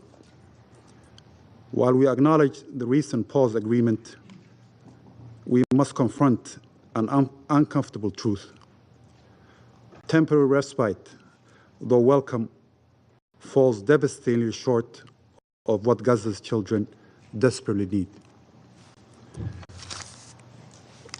Palestinian children have witnessed and experienced horrors that no human being, let alone a child, should ever endure. They have lost homes, family members, and their fundamental right to a safe childhood. The recent developments, including the ceasefire agreement and the related hostage exchange, offer a glimmer of hope for the protection and well-being of children who have borne the brunt of this prolonged conflict. While a crucial first step, it must be transformed into a permanent ceasefire. This is not merely a diplomatic preference, it's an absolute necessity for the survival and the recovery of Gaza's children. The damage inflicted over the past months threatens not just individual futures, but risks scarring Palestinian society for generations to come. In that regard, Somalia would like to emphasize the following points. First, protection of children. The children of Gaza must be shielded from violence and the devastating impacts of conflict. Somalia reiterates the necessity of upholding international humanitarian and human rights law, particularly the Convention of the Rights of Children. The protection of children's lives, safety, and dignity must remain a top priority. We urge compliance and implementation of obligation under the ceasefire agreement and ensure accountability for any violations. Second, humanitarian access and aid. We welcome the humanitarian assistance delivery to those desperately in need, as mentioned by USG Fletcher. Children across Gaza face acute shortages of food, clean water, and medical care. The specter of famine looms, while countless injured children require medical attention that Gaza's devastated healthcare system cannot provide. We join others in calling to immediately open all crossing points into Gaza and remove arbitrary restrictions on all aid delivery. The needs of children, not a political considerations, must determine the scale of humanitarian assistance. Adequate funding for organizations like UNICEF and UNRWA is essential to sustain life-saving efforts and rebuild Gaza's infrastructure, including schools and hospitals. We reiterate that UNRWA's continued operations can complement the ceasefire agreement, as is crucial for delivering services on the required scale. Third, psychological and educational support. As USG Fletcher mentioned, and listening to Ms. Natil's vivid stories of horror, the trauma inflicted on children during the conflict is immense, with many suffering is irreversible harm. We must ensure that children requiring specialized medical care can be evacuated safely, accompanied by their caregivers. The denial of such care violates both international humanitarian law and the Convention on the Rights of Children. Priority should be given to facilities in the West Bank, including East Jerusalem, followed by appropriate international facilities based on the medical necessity. Somalia calls for urgent investment in health services and infrastructure, including mental health and psychological support services, alongside the rehabilitation of schools and education systems. This includes addressing the need of children with disabilities resulting from violence, ensuring inclusiveness in the recovery efforts. Fifth, sustainable peace and long-term recovery. We emphasize that lasting peace requires addressing the underlying cause of the conflict, including the occupation and the blockade of Gaza. Children in Gaza must be granted the right to grow in a safe and dignified environment. The reconstruction of Gaza's critical infrastructure must be Palestinian-led, inclusive, and centered on the needs of the children. International actors must work collectively to rebuild healthcare systems, support economic recovery, and ensure that the territorial integrity of Gaza within the borders of the context of a unified Palestinian state. Sixth, and my last point, mine clearance and post-conflict safety. The vast amounts of unexploded ordnance in Gaza pose a severe risk to children. We call for immediate international support for mine risk education and clearance efforts to safeguard the lives and facilities of reconstruction. To conclude, Mr. President, the plight of Gaza's children is a stark reminder of the human cost of conflict and the urgent need for a comprehensive and just and lasting resolution. Somalia remains committed to advocating for their rights and ensuring their voices are heard in the pursuit of peace and stability. We tell the children of Palestine, you have the right to life, you have the right to education, you have the right to eat, to sleep in a safe environment. Somalia calls on the right of international community to act with urgency and compassion to restore hope for Gaza's children and ensure a brighter future for all. I thank you, Mr. President. I thank the representative of Somalia for the statement, and I now give the floor to the representative of Denmark. Thank you, Mr. President. I also wish to thank USG Fletcher and Ms. Natil for their sobering briefings. Last week, a long-awaited ceasefire and hostage agreement was reached. An agreement which we hope will ensure the release of all remaining hostages, adequate humanitarian aid, and which can hopefully lead to a permanent ceasefire to allow for reconstruction and a path toward a two-state solution. We also hope that the ceasefire will provide a first step toward a safer future for children in Gaza. A chance for children to attend school without interruption, to play without fear, to once again hope for the future. On this fifth day of its implementation, we call on all parties to uphold their commitments and ensure that the agreement is fully implemented. Mr. President, as we've seen in far too many conflicts around the world, children bear the brunt of war. Last year, the occupied Palestinian territory was ranked as the deadliest place in the world for children, as children make up to close to half of those killed in Gaza. Those surviving face a grim reality and a lifetime of trauma. More than 34,000 children have been injured, and Gaza is home to the largest number of amputee children in modern history. Gaza also has the highest rate of children malnutrition globally, and approximately 1 million children are estimated to be in need of mental health and psychosocial support. The war has left close to 17,000 children orphaned. More than 95% of schools in Gaza have been partially or completely destroyed. And the 625,000 school-aged children of Gaza have lost more than 1 year of learning. These figures and the immense suffering they convey are more than shocking. We remind all parties of their obligations to take all necessary precautions to protect civilians, not least the children, who count for almost half the population in Gaza. We remind that the schools must be protected and the civilian status respected. We once again call on all parties to the conflict to immediately end and prevent all 6 grave violations against children and ensure that there is accountability for those committed. Mr. President, Denmark remains deeply concerned by the catastrophic humanitarian situation in Gaza. With the ceasefire agreement in place, we must now see a surge in humanitarian assistance into and across Gaza, as well as the guaranteed safety for humanitarian workers.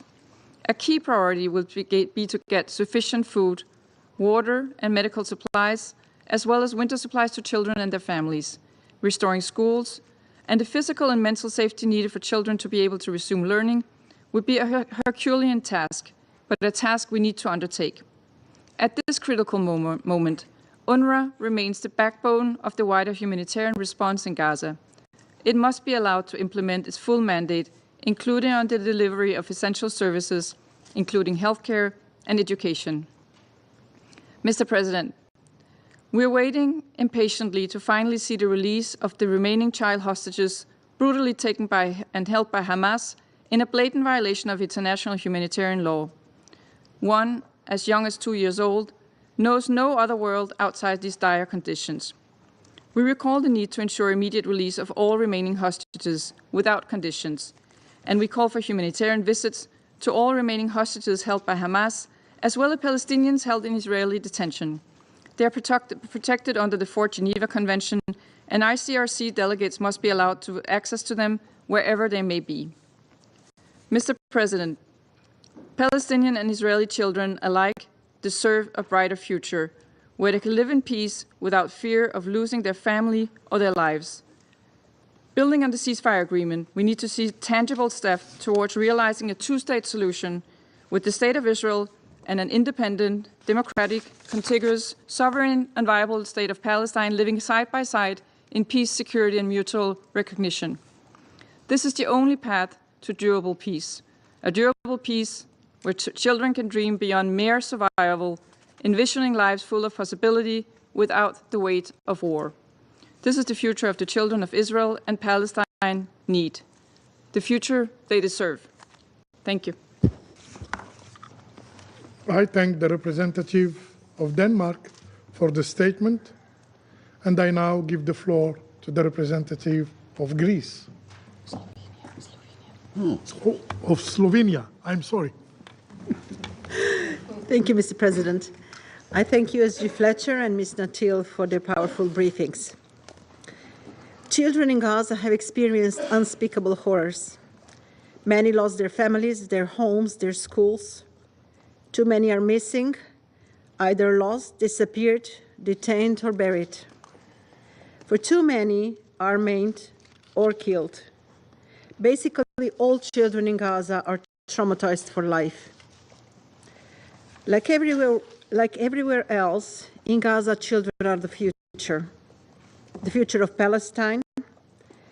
And to rebuild Gaza into a place of living, place of hope and lasting peace, we must ensure that its people's trauma is not perpetrated. We once again welcome the ceasefire agreement and urge all parties to fully uphold their commitments. We must make sure that the ceasefire translates into lasting peace. Children of Gaza deserve this. Firstly, children in Gaza must be freed from deprivation. Safe, sustained, and unimpeded access to large-scale humanitarian aid must be guaranteed to ease their pain and treat the widespread malnutrition. Access constraints need to be lifted, and security and stability must be guaranteed. A full range of supplies, including water, food, shelter, medical supplies, fuel, and winter essentials, must be allowed into Gaza. This must be accompanied with materials for the restoration of critical civilian infrastructure, water supplies, hospitals, schools, housing, and markets. Additionally, children must have the means and the opportunities to be reunited with their family members. Secondly, children in Gaza need access to health services. Healthcare in Gaza has been under attack, rendering the majority of hospitals and health centers out of service and the rest only partially functioning. Such situation is leaving newborns and pregnant women without access to vital services of pre- and postnatal care so urgently needed in the beginning of a child's life.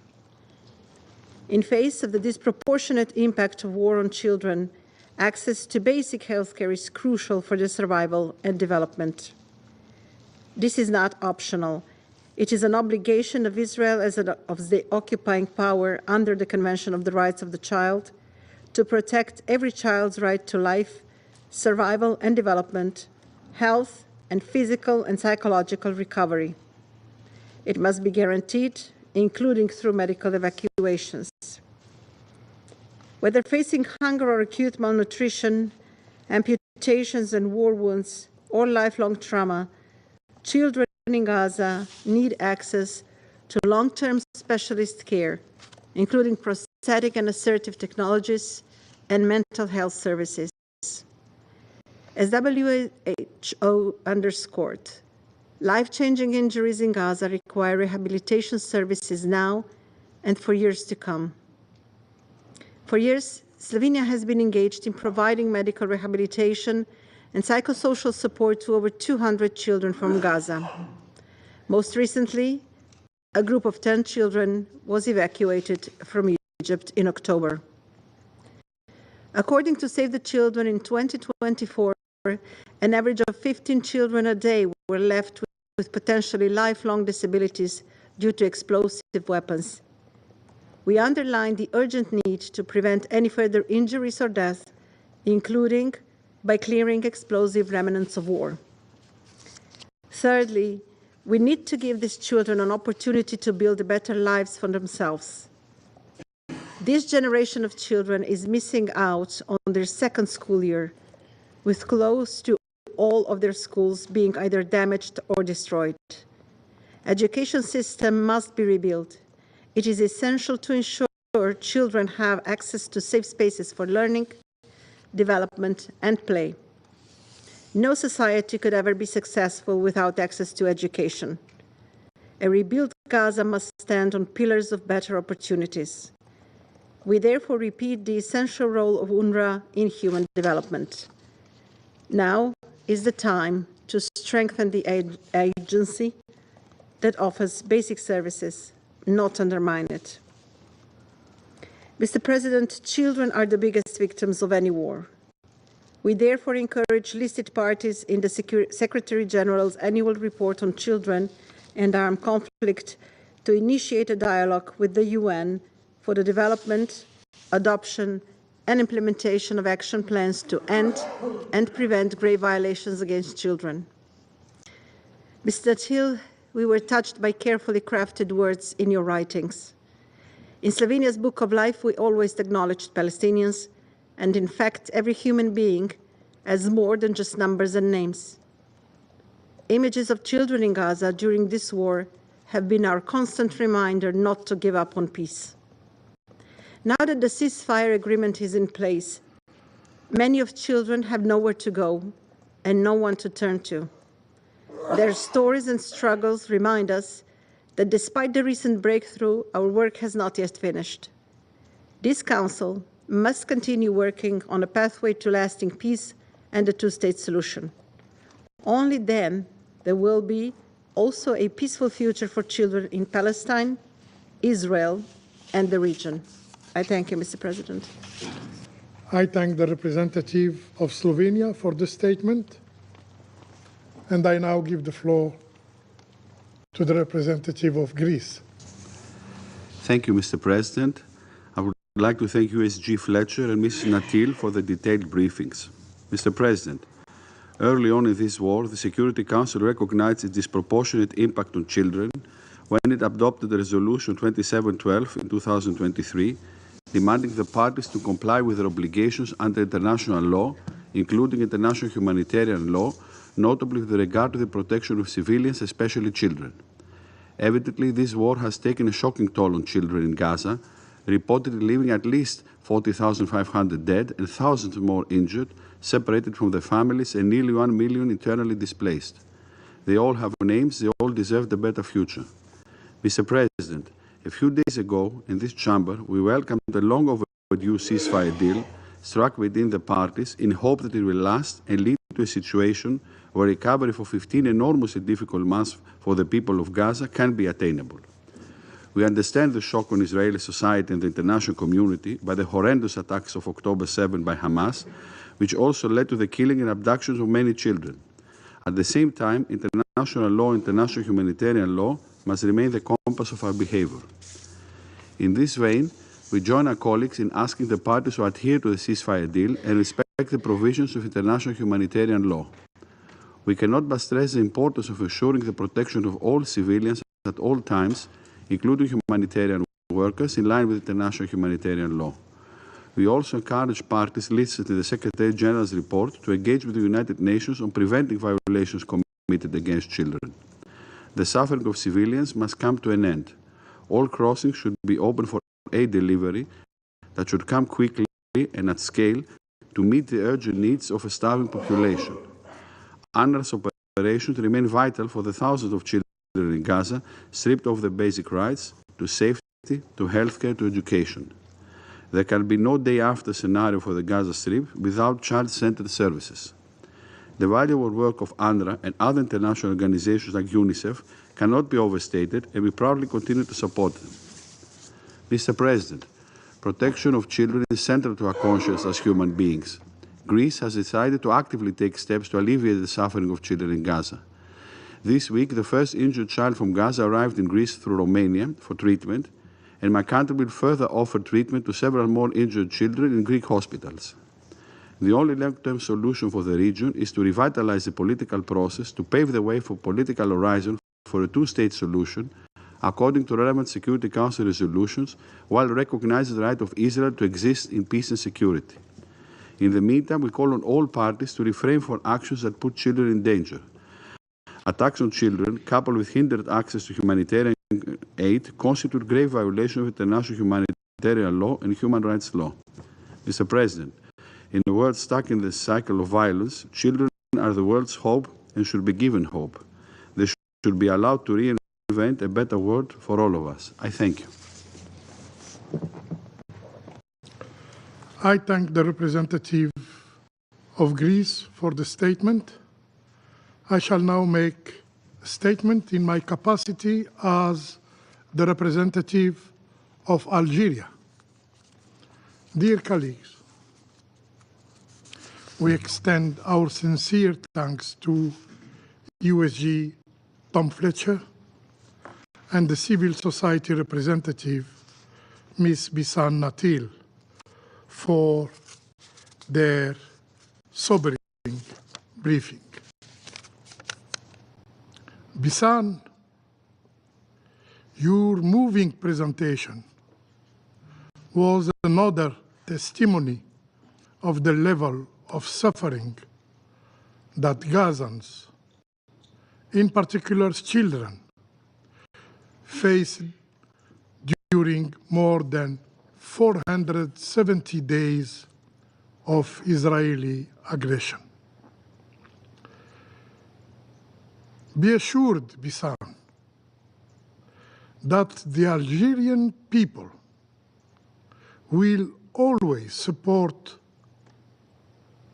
you and the Palestinian people.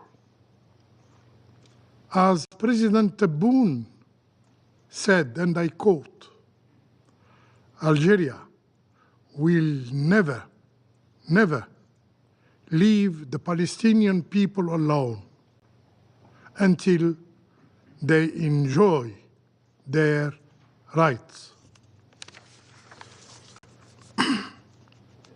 Colleagues, a ceasefire has just been reached in Gaza, offering a glimmer of hope after a devastating 15 months of war, thanks to the mediation efforts of Egypt, Qatar, and the United States. At this moment, it is crucial to feel the distress of the population in Gaza, among which stand innocent children who witnessed atrocities to which no child should ever be subjected. Children are not responsible for the decisions made by adults, yet they are often the first victims of conflicts. This tragic reality is true across the globe, but in Gaza, the situation has reached unprecedented levels. These events that unfolded before our eyes were not merely a conflict. This was a war against children, a war against innocence. It is crucial to voice the suffering of Palestinian children who still endure the consequences of the deadly attacks on the civil population carried out by the Israeli occupying power for more than 15 months, 470 days. Attacks leading to astonishing figures. Thousands of injuring children, among which the highest number of child amputees in modern history. An estimated of 17,000 unaccompanied children are separated from their parents. Nearly 1 million displaced from their homes. And we should not forget about the children who lost their lives as a consequence of armed attacks, bombing, hunger, and lack of access to health care, and even frozen to death, to mention but a few of the violation of international humanitarian law.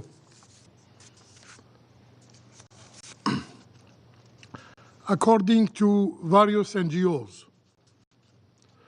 more than 18,000 children have been killed in Gaza, making up 44% of the victims. And real figures are surely higher, much higher.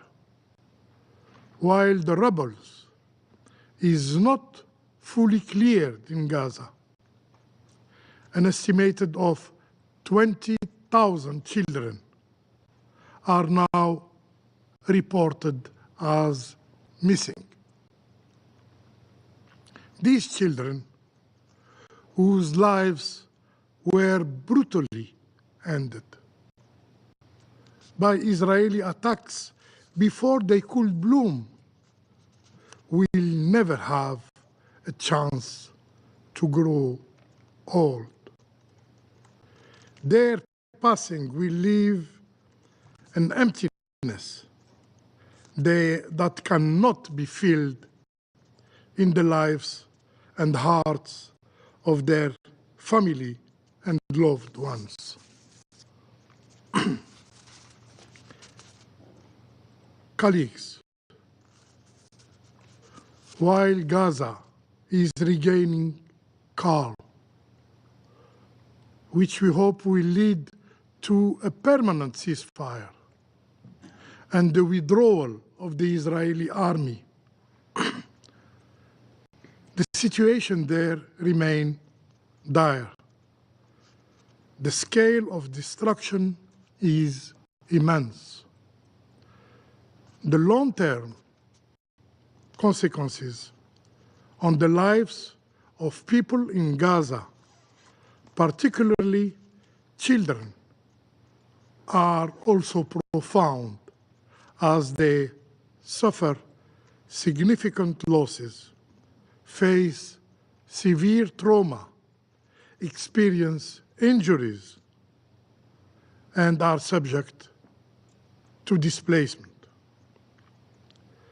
These children are now out of school.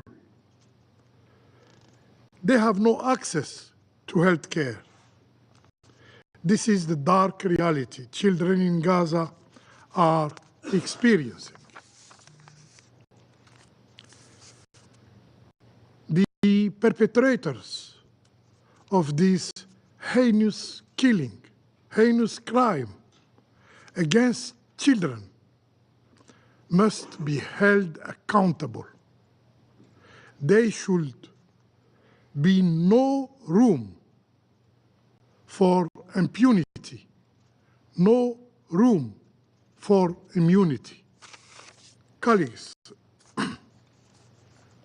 it's time for recovery, and we must act urgently to save lives and help children heal. The damage caused by conflict is so extensive that even people's hope in life need to be rebuilt in Gaza. To achieve this objective, we need to focus on children by granting them access to education and to health care. With over 660,000 students currently out of school, the challenges are immense, especially considering that at least 88% of school buildings requires either full reconstruction or major repairs. Moreover, malnutrition is rampant. Over 96 of children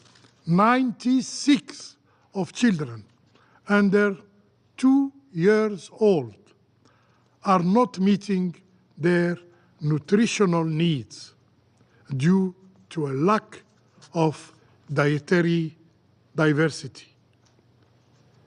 This year, an estimated 60,000 children will need treatment for acute malnutrition. In addition, 1 million children are in urgent need of mental health and psychological support. These challenges are exacerbated by the fact that 84% of health facilities have been damaged or destroyed by the Israeli bombing. Dear colleagues, let me be clear. Overcoming these challenges requires the mobilization of humanitarian community. In this regard, UNRWA, the backbone of humanitarian action in Gaza, is vital, especially in the fields of healthcare and education. The agency is indispensable. The agency is irreplaceable. Attacking UNRWA in this critical period ruin reconstruction efforts and threaten the very presence of Palestinians in their land. The conflict in Gaza has exacted a heavy toll on Palestinian children, inflicting potentially irreversible harm. The consequences threaten not only their individual future, but the very fabric of Palestinian society for generations to come. We have to protect the needs and interests of present and future generations, as reflected in the commitment of our leaders. In the very first paragraph of the Pact of the Future, Colleagues, all human beings are born free and equal in dignity and rights. Children, regardless of where they are born, have the inalienable right to a dignified life, to education, and to a joyful, safe, and secure childhood. Children in Gaza should not be an exception. Children in Gaza should not be an exception. Let's unite our efforts for a better future for children in Gaza. I thank you. I resume my function as President of the Council. I now give the floor to the permanent observer of the observer state of Palestine. You have the floor, sir. السيد الرئيس، أتقدم بالشكر لروسيا مدعومة من الجزائر والباكستان والصومال وسيراليون على عقد هذا الاجتماع الهام لمناقشة وضع الأطفال الفلسطينيين في قطاع غزة وتسليط الضوء على معاناتهم وضرورة توفير الحماية والرعاية العاجلة لهم. الآن ومع وقف إطلاق النار الذي يجب أن يكون دائما، لعله حان الوقت ليقوم مجلس الأمن بزيارة قطاع غزة المنكوب لتشهدوا بأعينكم ما حل بشعبنا وأطفالنا بسبب ما اقترفته إسرائيل من جرائم حرب وجرائم ضد الإنسانية على مدار 15 شهراً من الإبادة الجماعية و17 عاماً من الحصار الظالم، لتشهدوا أيضاً ما سببته ثقافة الإفلات من العقاب وازدواجية المعايير والحصانة وغياب المساءلة التي تمتعت بها إسرائيل كسلطة قائمة بالاحتلال بدون وجه حق. السيد الرئيس، اسمح لي أيضاً أن أتقدم بالشكر لممثل الأمين العام للشؤون الإنسانية السيد توم فليتشر على إحاطته الشاملة، ونعبر عن شكرنا لكل طواقم الأمم المتحدة العاملة على الأرض لتقديم الإغاثة لشعبنا. أما لبيسان نتيل،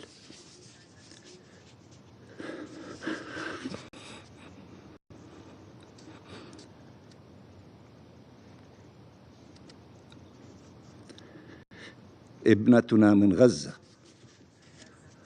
أقول لها كم نحن فخورون بك وبشابات وشباب فلسطين، ولا شيء يملأنا فخرا مثل أن يتحدث أبناؤنا في غزة عن غزة لمجلس الأمن وللعالم، خاصة بعد هذا الغياب الطويل الذي فرضه الاحتلال عليكم. لقد عبرت بروح مفعمة بالإنسانية والأمل عن معاناتكم وهول ما ألم بكم، فألف شكر على ذلك باسم كل أطفال فلسطين. تعتصر قلوبنا ألما عليكم على مدار هذه الإبادة البغيضة، فكنا نتابع نبض حياتكم القادم من بيت حنون وبيت لاهية وجباليا وغزة والوسطى ودير البلح وخان يونس ورفح، ونعلم أنكم وأطفالكم تعانون وتتحملون ما لا يمكن أن يتحمله الإنسان ظلما وعدوانا ودون أي ذنب. تواجهون الآلة الإسرائيلية، آلة القتل والتدمير والتهجير والتطهير العرقي التي تريد النيل من محاولاتكم للنجاة من القصف والقتل ومن الضياع تحت الردم ومن الاعتقال ومن المرض والخوف والتجويع والتعطيش ومن حر الصيف وبرد الشتاء. نحن ندرك حجم الألم والقهر الذي أصابكم وهول الكارثة التي حلت بكم وآثارها التي لا نشفى منها كشعب، ولكننا ندرك أيضا صلابة عزيمتكم وإصراركم للعودة إلى الحياة ومقاومة الموت الذي يتربص بكم من كل جانب. سنبني على هذه العزيمة وعلى هذا الأمل الذي نتفهم أنه قد يكون شحيحا في هذه الأوقات الصعبة، وخاصة أن بيوت العزاء ما زالت مفتوحة، وكذلك البحث عن رفات الشهداء والمفقودين. أتمنى لكم يا شعبنا في غزة عودة سالمة لحياتكم ولبيوتكم أو ما تبقى منها، عودة سالمة لأهلكم وأحبابكم وأصدقائكم أو من تبقى منهم، وسنكون معكم. سنكون اليد التي تعمر وتبني وتداوي وتضمد الجراح، نصغي لطموحاتكم وأحلامكم المشروعة، وسنبقى دوما صدى لصوتكم حتى يزول هذا الاحتلال الإسرائيلي المجرم عن أرضنا وعن شعبنا.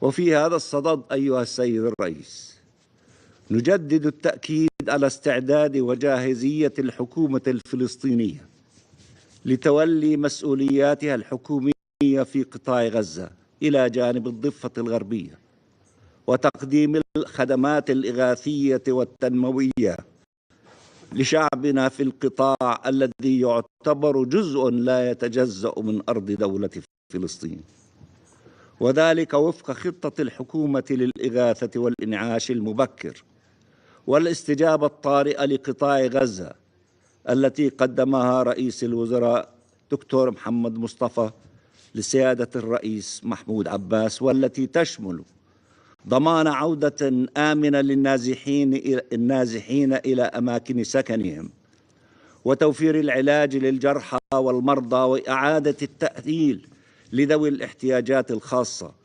والتجهيز لمرحلة إعادة الإعمار الشاملة بما في ذلك استئناف خدمات التعليم والصحة والبنية التحتية واستلام المعابر والحدود وتحقيق الانتعاش الاقتصادي والتعافي الاجتماعي، معتمدين على كفاءات وخبرات بناتنا وأبنائنا من الشعب الفلسطيني القادر على صنع مستقبل أفضل. وهنا لا بد من مطالبة الاحتلال الإسرائيلي بالإفراج الفوري عن آلاف الكوادر الفلسطينية الطبية والصحفية والأكاديمية، والذين اختطفتهم من قطاع غزة، والذين يتعرضون لأشد أنواع التعذيب في مراكز التعذيب الإسرائيلية. فلا يمكن أن تتعافى غزة دون عودة أبنائها الذين خطفتهم إسرائيل من قطاع غزة، كالدكتور حسام أبو صفية والدكتور أحمد مهنا وغيرهم من الكوادر والطواقم الفنية. كما نتطلع للتعاون وتنسيق الجهود مع الدول الشقيقة والصديقة في جميع المجالات لتقديم العون والمساعدة لشعبنا، ونؤكد على دور الأمم المتحدة بما في ذلك الدور الرئيسي لوكالة الأونروا الذي لا غنى عنه، خاصة في هذه المرحلة الدقيقة، ما يتطلب ضرورة إجبار الاحتلال الإسرائيلي على عدم عرقلة عملياتها في الأرض الفلسطينية المحتلة بما فيها القدس الشرقية. فنحن نريد أن يقوم المجتمع الدولي بتمكين الأونروا على إعادة فتح مدارسها في قطاع غزة وتهيئتها لاستقبال آلاف الأطفال واستئناف العملية التعليمية بشكل رسمي تصل إلى كل طفل وطفلة بشكل متساوي وآمن، علما منا جميعا أن المدرسة تقدم نوعا من الحماية للأطفال من تبعات الحروب، لما توفره من فرص الدعم النفسي والترفيه للأطفال. فلا يمكننا الانتظار وعلينا البدء فورا باستئناف التعليم على كافة مستوياته في قطاع غزة. سيد الرئيس، لقد شنت إسرائيل غاراتها على منازل المدنيين في غزة دون تمييز، وعلى نحو القصف السجادي مستخدمة مئات الأطنان من القنابل، ما أسفر عن مقتل ما يزيد عن 17,000 طفل وفقدان نحو 20,000 تحت أنقاض منازلهم أو ملاجئهم أو في المقابر الجماعية، وإصابة عشرات الآلاف من الأطفال بالحروق والجروح الدائمة بما في ذلك بتر أطرافهم، وتركت آلاف أيتاما.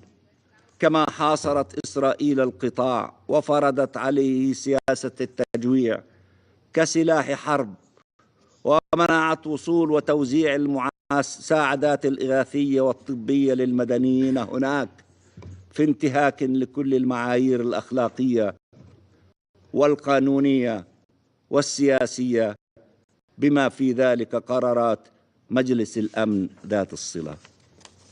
وفي الضفة الغربية تأتي إسرائيل بمدرعاتها العسكرية إلى أطفالنا، إلى بيوتهم ومدارسهم وشوارعهم وحاراتهم، تقتلهم وتعتقلهم. يتمدد هذا الاحتلال وإرهاب مستوطنيه في كل مدينة وفي كل شارع، في جنين ومخيمها، وفي طول كرم، وفي نابلس، وفي رام الله وقلقيلية وبيت لحم والخليل، يهدم ويهجر ويقصف ويعتقل ويحرق ويخرب وينهب ويستوطن في انتهاك صارخ للقوانين والمواثيق الدولية دون أي رادع أو عقاب. وإننا نطالب بإبقاء قوات جيش الاحتلال الإسرائيلي على قائمة الأمم المتحدة لمنتهكي حقوق الطفل في النزاعات المسلحة، حتى يكف هذا الاحتلال عن ارتكاب جرائمه ضد أطفالنا. كما نطالب الدول بحظر إرسال الأسلحة لجيش الاحتلال الإسرائيلي لإجباره على الالتزام بالقانون الدولي وتحقيق الحماية لأطفالنا. فلا يمكننا أن نقبل أن يكون هذا مصيرنا، كما لا يمكننا أن نقبل أن يكون مصير أطفالنا إما مقبرة في قطاع غزة أو معتقلا في الضفة الغربية أو تهجيرا في القدس الشرقية. ولا يعقل أن يعيش أطفالنا اليوم قسوة الحياة التي عشناها في طفولتنا بسبب الاحتلال الإسرائيلي الممتد على مدى هذه العقود من الزمن دون أي أفق لنهايته. على دوامة العنف هذه أن تنتهي فورا، وعلى هذا الاحتلال الذي يسرق منا الطفولة ويسرق منا الشباب ويسرق منا الحياة أن ينتهي فوراً. آن الأوان لنا ولأطفالنا أن نعيش حياة خالية من الاحتلال الإسرائيلي وعدوانه، وآن الأوان لأن يأتي جيلاً فلسطينياً لا يعرف الحياة تحت الاحتلال. آن الأوان لأن تتوقف الحرب بلا عودة وأن ينتهي الحصار بلا رجعة. آن الأوان للإفراج عن كافة أطفالنا الفلسطينيين الذين تحتجزهم إسرائيل في مراكز التعذيب والاعتقال الإسرائيلية، وضمان ألا تقوم إسرائيل بإعادة احتجازهم. وآن الأوان لأطفالنا الجرحى والمرضى الحصول على العلاج والعناية الطبية اللازمة، خاصة الذين فقدوا أطرافهم والذين هم بحاجة للأطراف الصناعية وإعادة التأهيل والتأقلم مع الحياة الجديدة التي فرضت عليهم.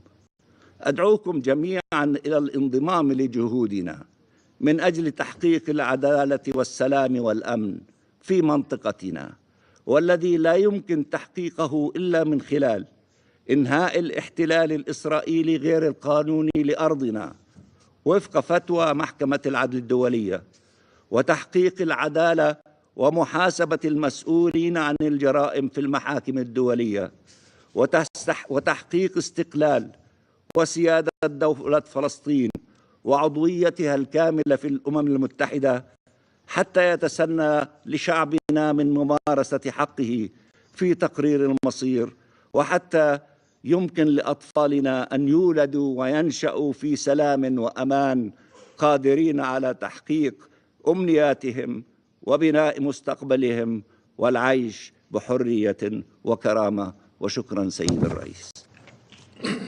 I thank the representative of the observer state of Palestine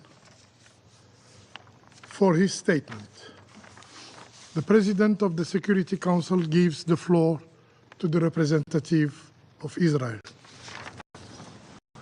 Mr. Benjamin, before I begin, I have noticed that when you give the floor to any member state, you just say that you give them the floor.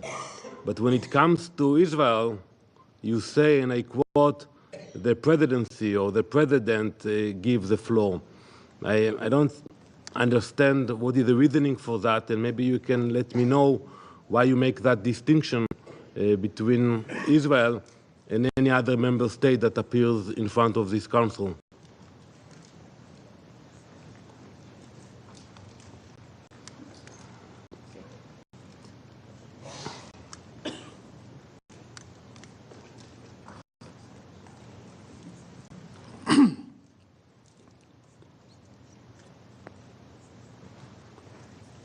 Did you finish your statement?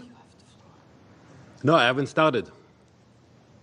I just wanted to know why you make the distinction when you give me the floor for the last months, since you are the president of the Security Council, and I thought it was a mistake, but now I saw that it's not a mistake, and there's something behind it.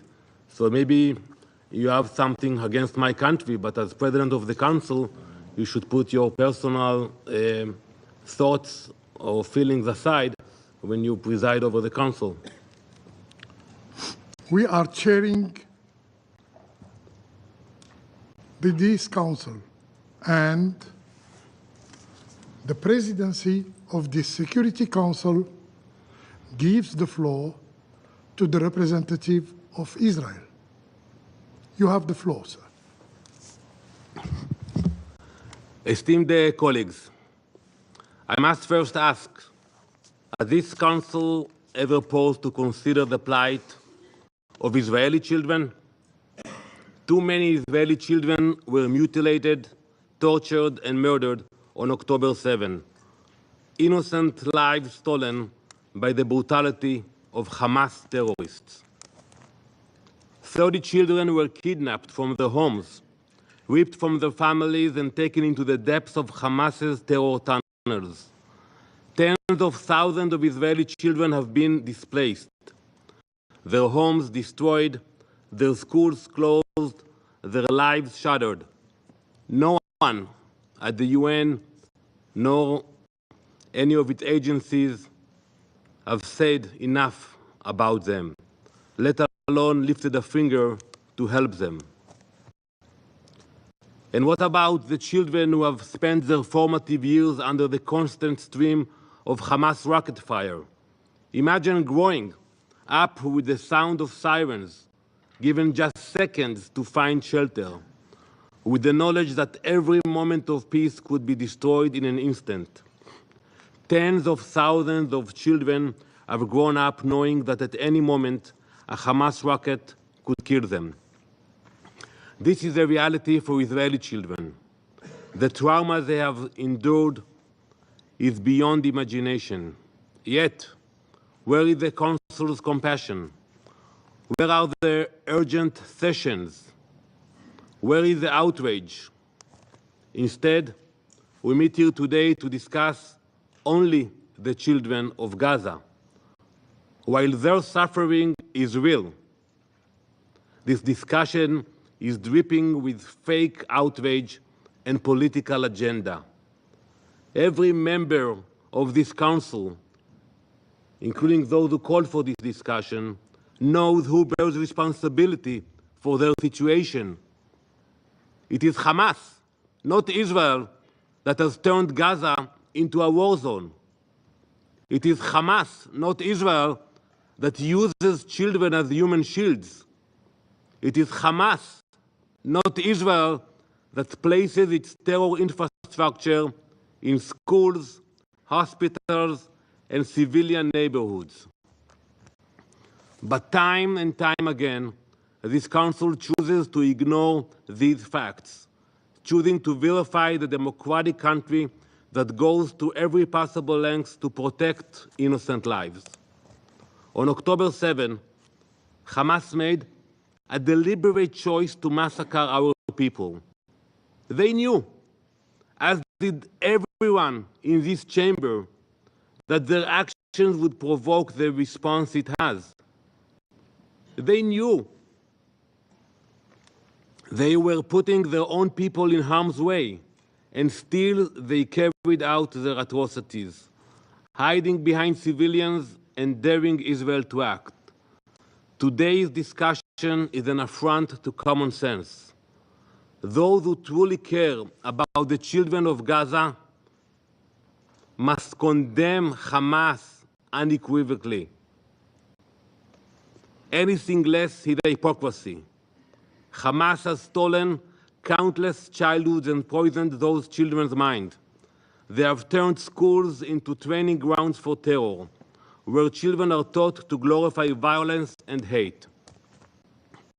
We have all seen the images, and also in the last week, of young Gazan children wearing the Hamas headbands, waving guns in the air.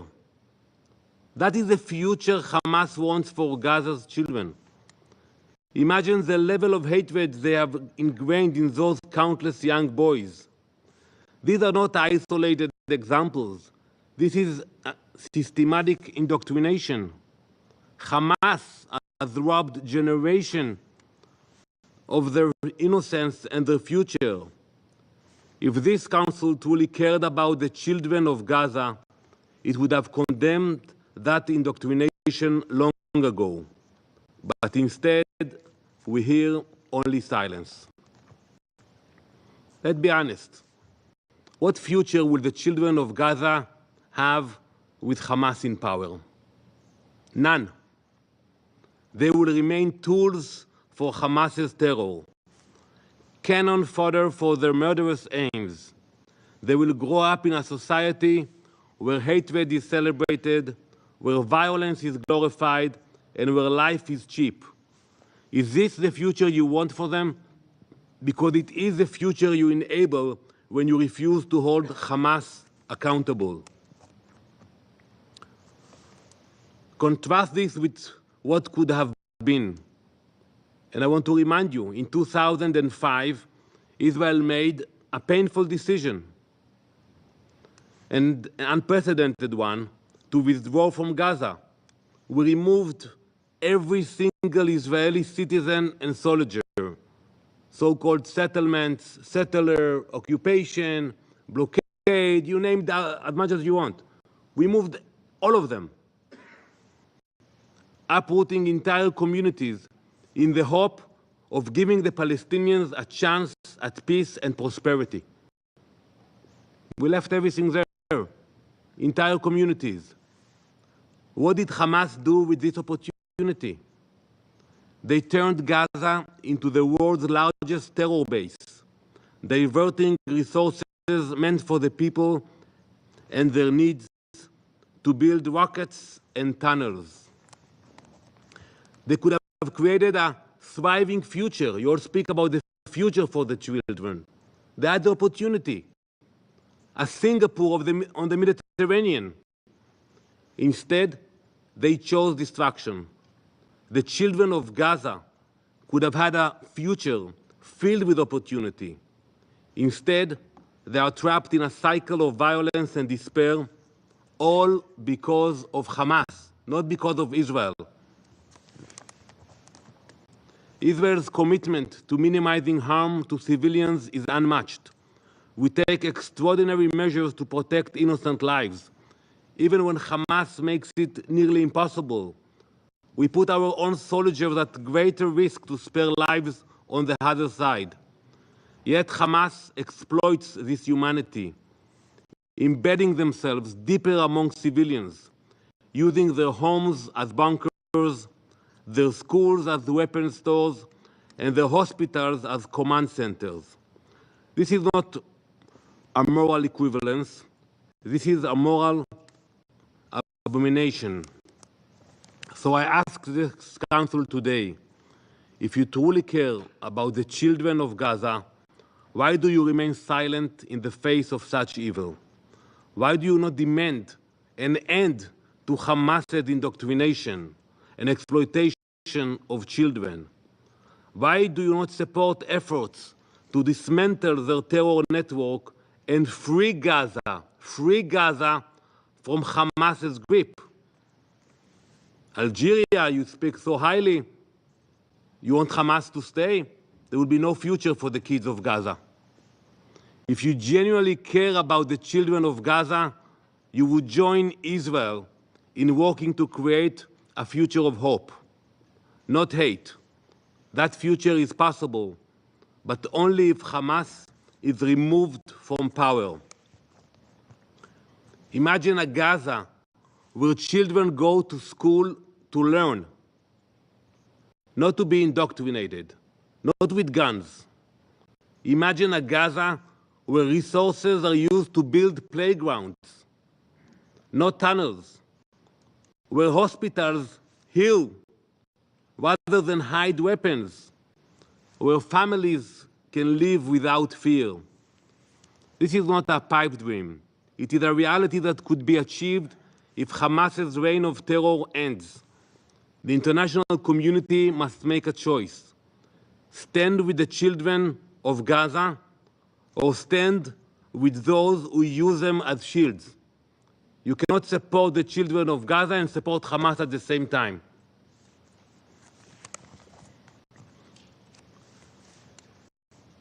By refusing to confront the truth about Hamas, the Council is not just failing Israel or the children of Gaza, you are failing humanity. This Council was created to uphold peace and justice, but if this inaction continues, terror will continue to flourish. Israel will continue to do everything in its power to protect its people and to seek a better future for all children in the region. But make no mistake, that future cannot and will not include Hamas.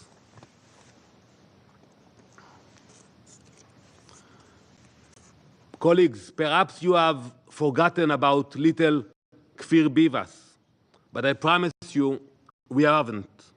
Kfir Bivas was 9 months old when he was ripped from his bed, along with his 4-year-old brother Ariel and his parents Shiri and Yarden. He has remained in the darkness of Hamas's terror dungeons. Since then, we we have received no word, nothing about his condition. No visits from the Red Cross, no offers of assistance, and no outrage from the UN. Just a few days ago, Kfir Bivas should have celebrated his second birthday, but for this little boy, there have been no celebrations. Kfir has not had the opportunity to celebrate a single birthday. He has known only captivity and suffering. Do you not hear the cries of Israeli children? Do you not feel the pain of Israeli children? Do you not see their tears? If you did, if you cared for anything other than political agendas, this session would discuss Kfir Bivas and all those Israeli children still suffering as well. Our children, every single one, deserve more than your silence. They deserve more than your indifference. They deserve their lives back.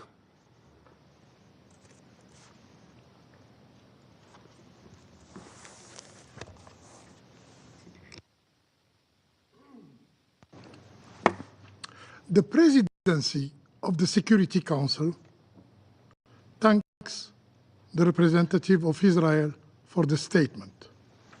I now give the floor to the representative of Egypt. خالص الشكر سيد رئيس مجلس الأمن. كل الشكر لكم ولكل من طلب عقد هذه الإحاطة الهامة. كل التقدير لوكيل السكرتير العام توم فليتشر والأخت العزيزة بيسان على إحاطتها الوافية والدقيقة. يشرفني إلقاء كلمة المجموعة العربية السيد الرئيس، وأتقدم لكم مجددا بالشكر على عقد هذه الجلسة لمناقشة وضع الأطفال في قطاع غزة على ضوء عدوان إسرائيل الذي نجحت جهود الوساطة المكثفة لمصر وقطر والولايات المتحدة بالصعوبة في التوصل لاتفاق إيقافه وإنقاذ المدنيين، وما زلنا نأمل في تنفيذه بالكامل لإنهاء معاناة أشقائنا الفلسطينيين.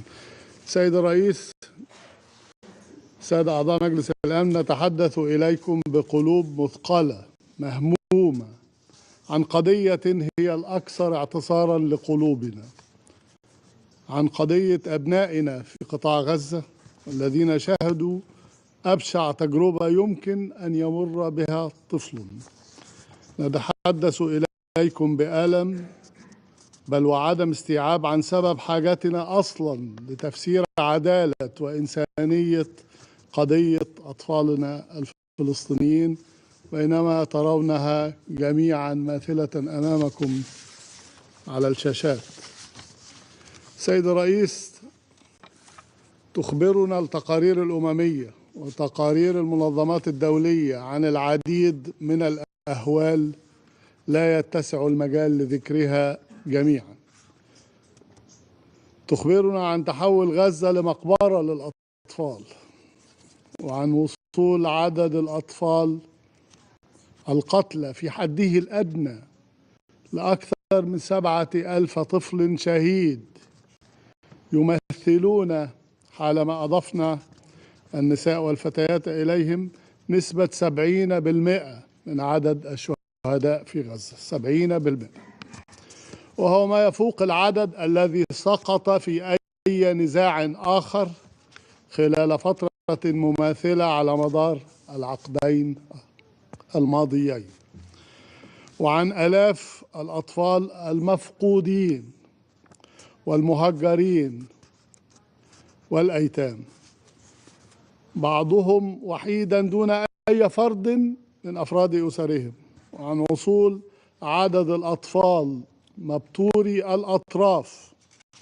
نسبة إلى عدد السكان في غزة لأعلى معدل في العالم، أعلى معدل في العالم، وعن موت بسبب المجاعة ونقص الدواء والبرد القارس نتيجة القيود الإسرائيلية التي فرضت على المساعدات الإنسانية، وعن ضياع أكثر من عام دراسي كامل من عمر هؤلاء الأطفال، وعن حرمان كامل من الرعاية الصحية، وعن تهجير وحصار وتدمير للمنشآت التعليمية والصحية. سيد الرئيس، تعرض أطفال غزة لأهوال لا مثيل لها لسبب بسيط، لأنهم فلسطينيون وقعوا تحت الاحتلال الإسرائيلي الغاشم. تعرضوا لفظائع لا يمكن محوها من ذاكرتهم، وربما لا يمكن علاج تداعياتها الصحية والنفسية. دفع إسرائيل الدائم هو تحرير الرهائن، ونحن نسألكم جميعا كيف تكون مقتلة الأطفال بهذا الشكل وبهذه المعدلات سبيلا ووسيلة. سيد الرئيس، يرتكز موقف المجموعة العربية على النقاط التالية: أولا، تشكل الجرائم التي ارتكبت بحق أطفال فلسطين خرقا جسيما للقواعد التعهدية والعرفية للقانون الدولي الإنساني، ومخالفة لأحكام القانون الجنائي الدولي، وكذلك القانون الدولي لحقوق الإنسان، والتي تنص جميعا على عدم مشروعية استهداف المدنيين ومنهم الأطفال في النزاعات المسلحة، كما أنها تمثل خروقات للالتزامات الدولية الواردة في اتفاقية حقوق الطفل لعام 1989 واتفاقيات جنيف لعام 1949 وبروتوكولها الإضافي الأول لعام 1977. تلك الالتزامات التي أقرها أيضا مجلس الأمن من أجل حماية المدنيين في النزاعات المسلحة في قراراته اعتبارا من القرار 1261 وحتى القرار الأخير 2764 لعام 2024.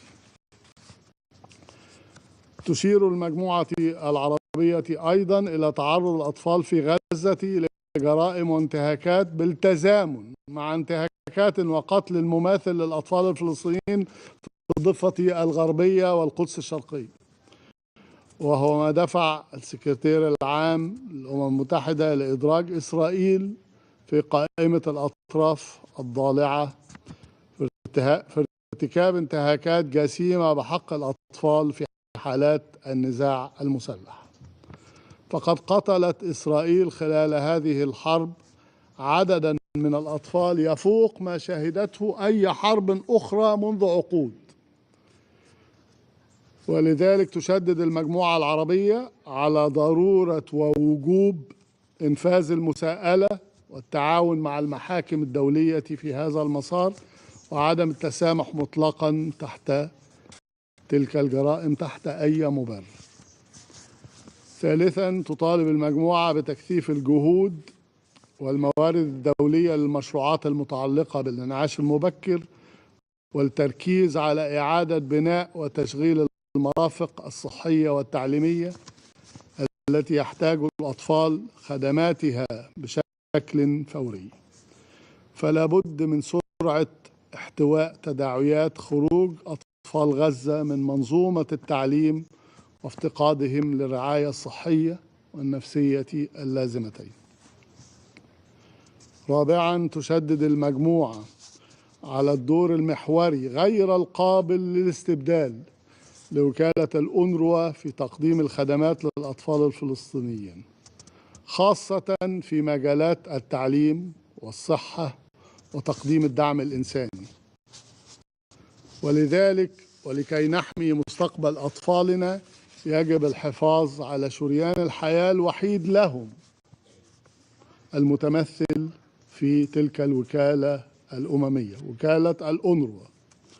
خامسا وأخيرا، الحل الوحيد لمستقبل أفضل لهؤلاء الأطفال رجال ونساء المستقبل في فلسطين يكمن في مساواتهم بغيرهم من شعوب الأرض، وإنهاء الاحتلال البغيض المفروض عليهم كي يتوقف الاستهداف المستمر بحقهم طوال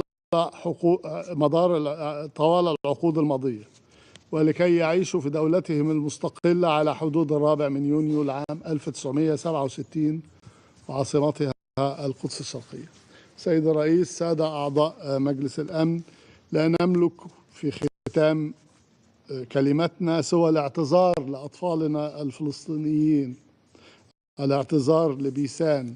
لقد حاولنا جاهدين بكل ما نملك من سبل وقف هذه الحرب الجائرة. نأمل أن يكون مستقبل هذا الجيل من الأطفال الفلسطينيين أفضل من ماضيه وحاضره، ولعله يكون هو الجيل الذي ولد من رحم المعاناة ليكون أول من يحيا في دولته المستقل. ولهذا الهدف النبيل سنعمل بكل طاقاتنا. كل الشكر سيد الرئيس. I thank the representative of Egypt for the statement. There are no more names inscribed on the list of speakers. The meeting is adjourned.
the representative of Egypt and Israel to participate in this meeting. It is so decided. I propose that the Council invite the permanent observer of the Observer State of Palestine to the United Nations to participate in the meeting in accordance with the provisional rules of procedure and the previous practice in this regard. There is no objection. It's so decided. In accordance with Rule 39 of the Council's Provisional Rules of Procedure, I invite the following briefers to participate in this meeting. Mr. Tom Fletcher, Under-Secretary General for Humanitarian Affairs and Emergency Relief Coordinator, and Ms. Bisan Natil, Tamer Institute for Community Education. It is so decided.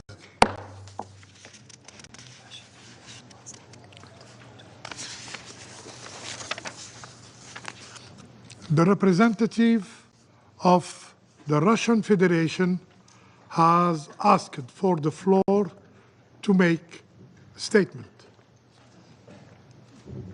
I give them the floor.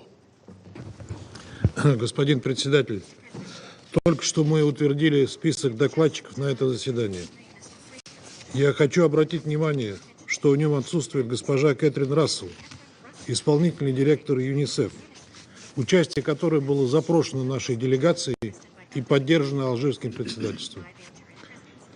Мы признательны вам, господин председатель, за усилия, которые ваша делегация, как нам известно, прикладывала, чтобы уговорить госпожу Рассел выступить. Но она отказалась, насколько мы понимаем, под надуманным и невразумительным предлогом, не представив никаких хоть сколько-нибудь весомых аргументов. Точно так же буквально мистическим образом оказались недоступны другие представители руководства фонда. Отказ главы ЮНИСЕФ пробрифинговать Совет Безопасности по поводу чудовищной трагедии, связанной с гибелью десятков тысяч детей в Газе, вопиющий шаг, который заслуживает самого серьезного порицания.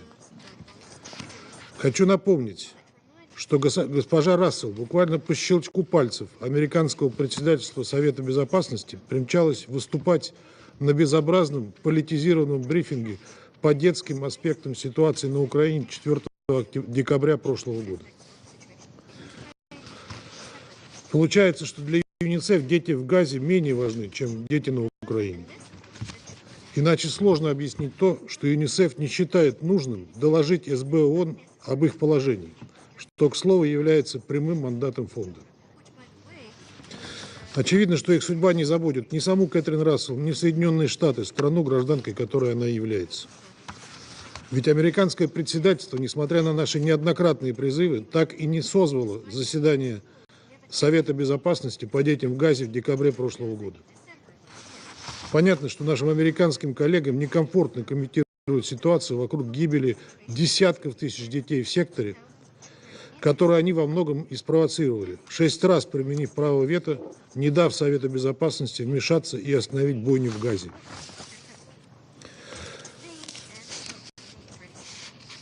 А глава ЮНИСЕФ им в этом попросту подыграла.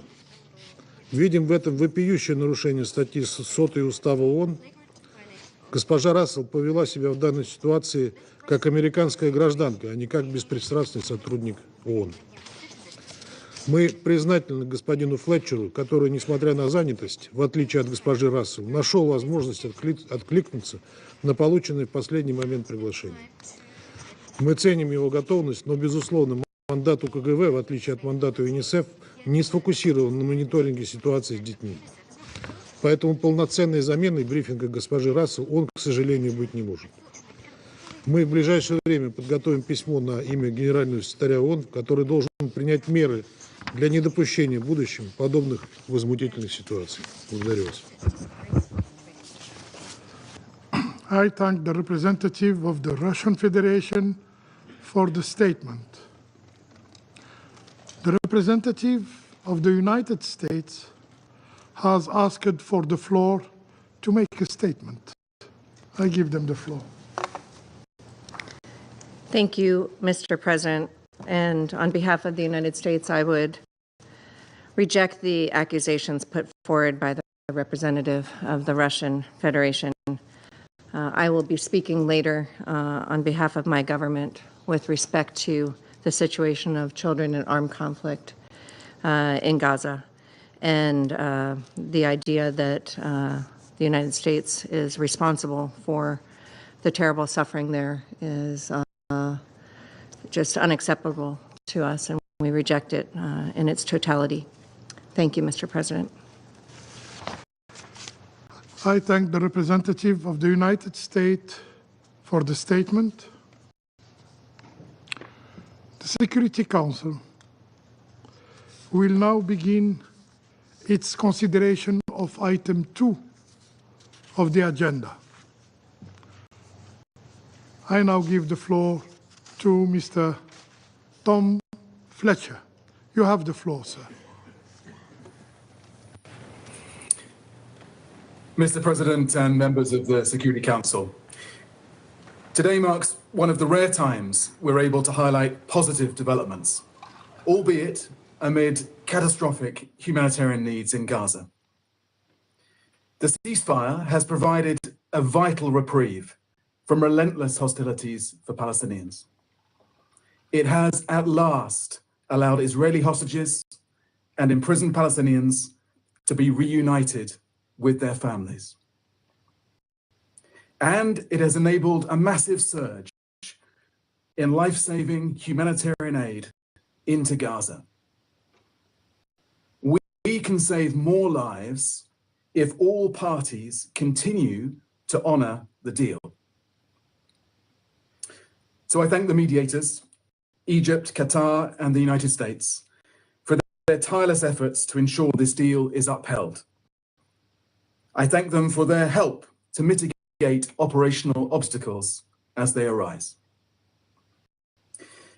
Before I update the Council on what humanitarians have achieved during these first few days of the ceasefire, I must testify to what Palestinian children in Gaza have endured in the past 15 months.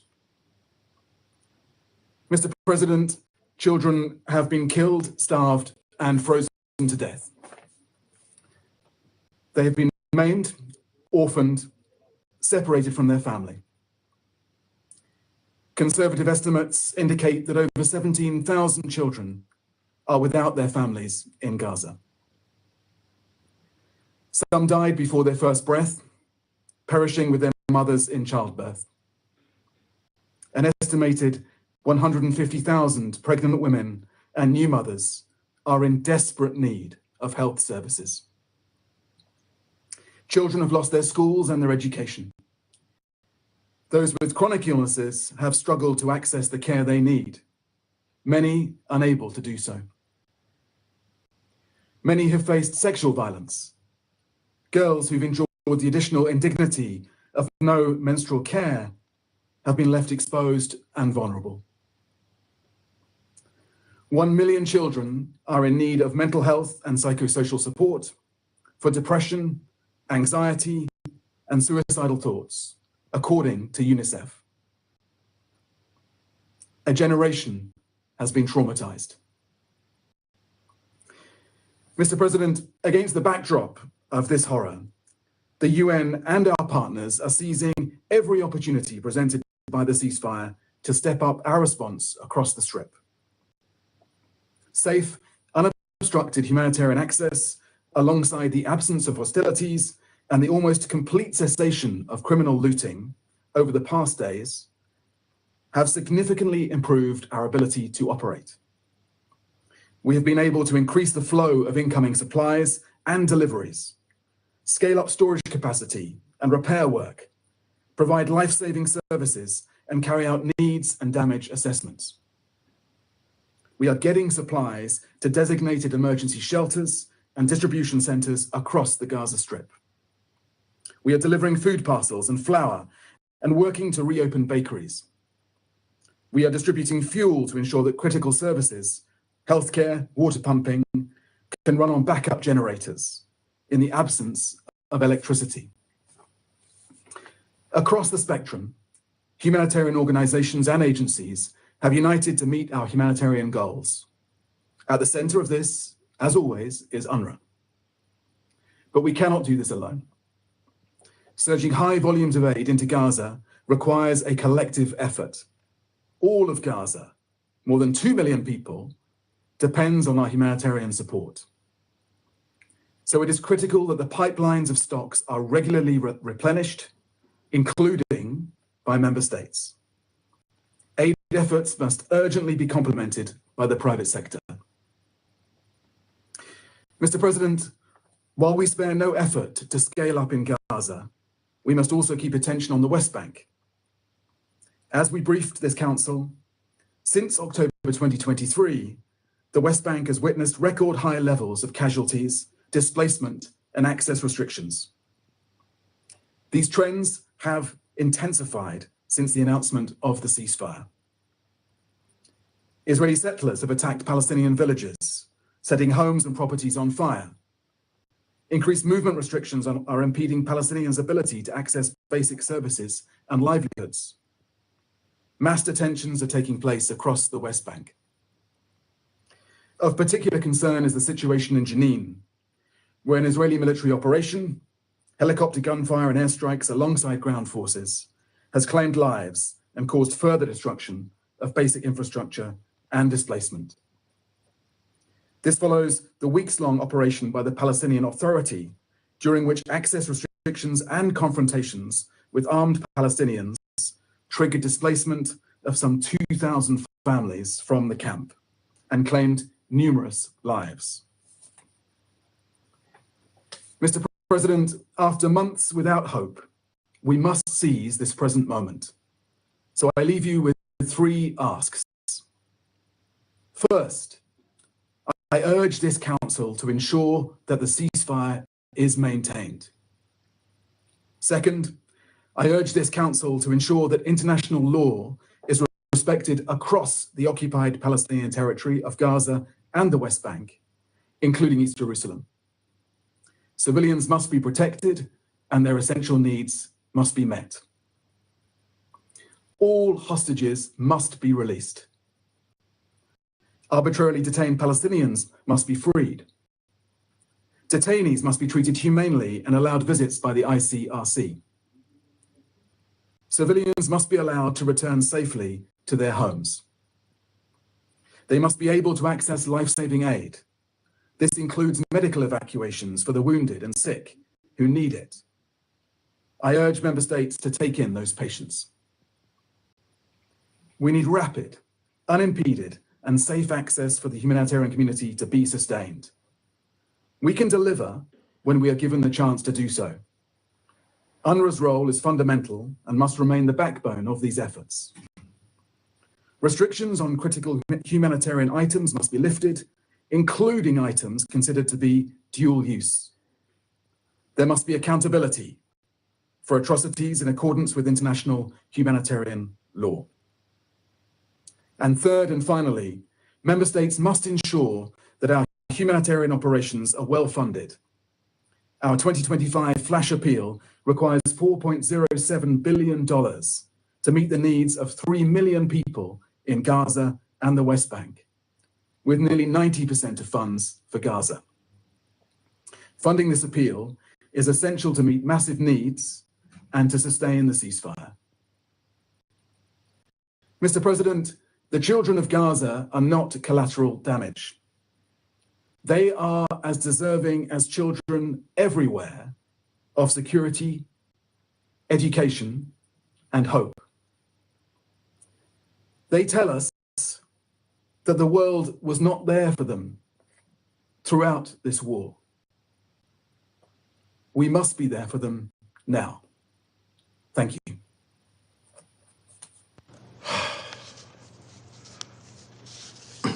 thank Mr. Fletcher for his briefing.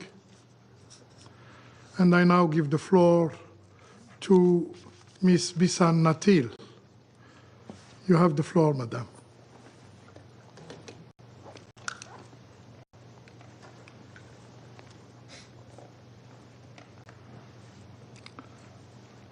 Do you hear me, Madam Natil?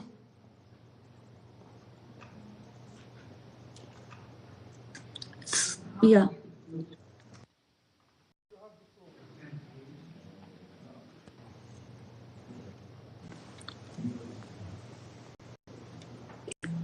Yes, I am. Yes, we hear you.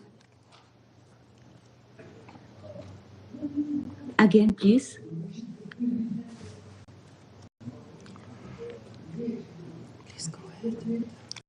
Please, go ahead. السيد الرئيس، السيدات والسادة أعضاء مجلس الأمن جميعاً، في البداية حابة أشكر حضرتكم على دعوتكم للمشاركة في هاي الجلسة. ويمكن لأقرب الصورة وأحكي أكثر الصورة اللي هي واضحة واللي هي بتوصل عبر الوسائل الإعلام، صورة الأطفال اللي فقدوا أقدامهم، أجسادهم، أهاليهم، عائلاتهم، صورة نزوحنا وعدم عودتنا لمنازلنا، فقداننا لمنازلنا، وصورة انتهاك جميع حقوق الإنسان بحق جميع المدنيين في قطاع غزة. في البداية حابة أحكي لكم إنه جميعاً ما كناش بنعرف إنه الحرب فجأة رح تغير كل حياتنا، وفجأة بلشنا نفقد منازلنا. طلعنا وحكولنا روحوا للمنطقة الآمنة الواقعة في جنوب قطاع غزة. أخذنا بعضنا لأنه كانت الرسالة موجهة للأشخاص المدنيين، وفعلاً ذهبنا لجنوب القطاع. لكن في لحظة وصولنا، عند أول ما وضعنا شنطينا، حقائبنا وملابسنا، تم استهداف المنزل اللي كنا بالقرب منه. هاي هي المنطقة الآمنة اللي تم الادعاء بأنها هي آمنة. في أثناء عملي يمكن ما عرفت بحالي، أنا أعمل مع مؤسسة تامر للتعليم المجتمعي على مجموعة من الأنشطة الفنية الأدبية لحتى الأطفال يعبروا عن أنفسهم بأدوات آمنة وبطرق آمنة، مساحات حرة. وللأسف هاي المساحات الآمنة والحرة وكل الأدوات الفنية فقدناها في الحرب، وبطل في مكان، بطل في مدارس، بطل في ملاعب للأطفال، بطل في أي شيء، وكل شيء تحول لمراكز إيواء ولخيام نزوح. كنا بنحاول نحكي ونعبر مع الأطفال شو بنعيش، شو أحلامنا. كانوا الأطفال بيحلموا إنه يرجعوا على مدارسهم، بيحلموا إنه ما يسمعوش صوت الطائرات الحربية وهي بتقصفهم، بيحلموا إنهم يلاقوا أكل، إنهم يلاقوا شرب، بيحلموا أحلام كتير بسيطة، أساسيات الحياة اللي هي بس إنه أنا آكل وأشرب وأروح على مدرستي وأرجع على صاحبي. كانوا الأطفال عندنا بيتعرضوا لمجموعة من المهددات الحياتية ويلي هم ما كانوش بيقدروا إنه يواجهوها أو يفهموا هم بإيش بيعيشوا الآن. كانوا بيعيشوا فقدان البيت والعائلة والنزوح عبر الممر الآمن. هذا الممر الآمن يلي تم إطلاق عليه صفة الآمن كان بيهدد حياتهم. كانوا مجبورين لأنهم يفتحوا عينيهم ويمشوا تحت جثث، كانوا مجبورين لأنهم يمشوا تحت القناصة وتحت الأسلحة. كنا بنشوفهم لما بيجوا تعبانين ومش قادرين يحكوا عن الصورة وعن هول المشهد يلي شافوه خلال نزوحهم. وأول ما يوصلوا المنطقة الآمنة والمراكز الآمنة بيتم كمان استهدافهم. خلال عملنا في مؤسسة تامر على هاي الأنشطة لحتى يرسموا ويحكوا، كن في مسار اسمه مسار العودة إلى البيت. كان في عنا الطفل غازي أبو رمضان، رح أفرجيكم صورته. هذا هو غازي من مخيم من خيم المواصي، ويلي هو كمان من المناطق الآمنة اللي تم تصنيفها على إنها آمنة. أثناء وجوده كان بيرسم لنا البيت، كان بيرسم لنا مدرسة، كان بيرسم لنا ألعاب. رح أفرجيكم لوحته. هاي هي لوحته، بتمنى إنها تكون واضحة.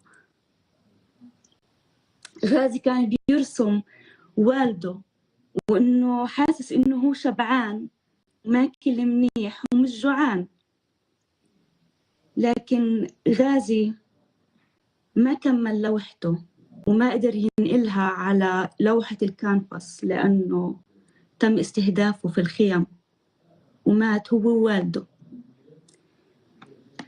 وغيرهم كتير من الأطفال يلي تعرضوا للقتل وللعنف ولفقدان الوالد ولفقدان العائلة ولفقدان المنزل ولفقدان المدرسة. ليان إحدى الأطفال اللي كانوا موجودين في شمال قطاع غزة، وأنا ما رح أنسى هاي القصة.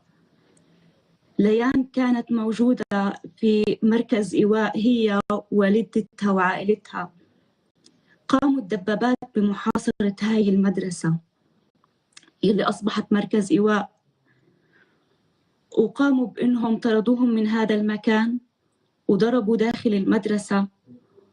ومرت عمها قريبتها تم قتلها في هاي المدرسة وأصبح جثتها أشلاء، فصاروا يجمعوا هاي الأشلاء لحتى يقدروا يدفنوها. وطلب منهم الجيش بأنهم يضلهم فاتحين عينيهم ويمشوا لحد ما يوصلوا صلاح الدين وبعدين يوصلوا لمنطقة الوسطى. لك أن تتخيل طفلة بعمر 12 سنة تمشي مسافات كتير طويلة بعد كل هاي المشاهد من الرعب والقتل والعنف والتشريد، وتمر بكل هاي الأزمات النفسية. اليوم شو بيصير معها؟ قديش أطفالنا اليوم وإحنا فقدنا كل مفاهيم الحياة، الأمن، الأمان. شو معنى إنه تاكل، تشرب، تعيش؟ شو معنى إنك تكون إنسان؟ وفي وسط كل هذا أنا ما بنسى إنه دائما كان الراديو، لأنه فقدنا كل أنواع التواصل الاجتماعي. زي ما أنتم شايفين أنا ما عندي كهرباء، وبحاول قدر الإمكان إني أتواصل مع العالم. كان في هذا الراديو في أول الحرب يلي طول الوقت شغالين على الأخبار، الجزيرة، قناة كان العبرية، العربية، كل القنوات. كنا دائما بنستنى مجلس الأمن. مجلس الأمن اليوم شو رح يحكي؟ رح يوقف إطلاق النار؟ رح توقف هاي المجازر؟ رح يوقف الموت؟ أثناء وجود صديقي وزميلي محمد سامي قريقع الفنان في مستشفى المعمداني، كان بس برسم وبيغني مع الأطفال، وموجود في مستشفى المعمداني. هو إحدى المستشفيات في قطاع غزة الأثرية اللي إحنا بنعتبرها هذا المكان هو أأمن مكان لإلنا. كان موجود في هذا المكان لحتى يلعب ويغني مع الأطفال النازحين الخايفين في هذه المستشفى. تم قتله هو والأطفال في مجزرة المعمداني. بتقدروا تبحثوا، أو أصلا كلكم عرفتوا هذه المجزرة اللي تمت، وغيرها في مستشفى الشفاء، وغيرها في جميع المستشفيات والمراكز المدنية الآمنة. وطول الوقت كنا كمان بنستنى، رغم إنه كل يوم كنا بنخسر أصدقائنا، كل يوم كنا بنخسر أحبائنا، كل يوم كنا بنخسر البيت، وكل يوم كنا بنخسر حياتنا، وكل يوم كنا بنمشي بالشارع وإحنا مش عارفين إذا إحنا حنعيش ولا رح نموت، وكل يوم كنا بننام على صوت الطائرات والدبابة. وما كناش نعرف إذا إحنا عن جد نايمين ولا إحنا صحيين، ولا هي بس هيك حياتنا. وكنا دائما بنستنى اللحظة اللي رح يعلن فيها مجلس الأمن وقف إطلاق النار، يوقف كل هاي المجازر والانتهاكات يلي بتتم بحقوق المدنيين الفلسطينيين الموجودين في قطاع غزة. اليوم أنا بأمل إنه يتم وقف إطلاق النار وأطفالنا يرجعوا لمدارسهم وكلنا نرجع لحياتنا الطبيعية يلي كانت نروح على مدرستنا وشغلنا ونغني ونزرع ونكتب. الفعل الطبيعي لأي إنسان إنه بس يعيش. وكنت دائما بأفكر بحقوق الإنسان يلي تعلمناها. كان عندنا مادة في المدرسة اسمها حقوق الإنسان، وأول شيء كان بيعلمونا إياه هو الحق في الحياة، وأول شيء تم انتهاكه هو حقنا في الحياة. بأي لحظة كان ممكن إنه كل واحد فينا، يمكن أنا الناجية بعد 740 يوم من الحرب، بس في 700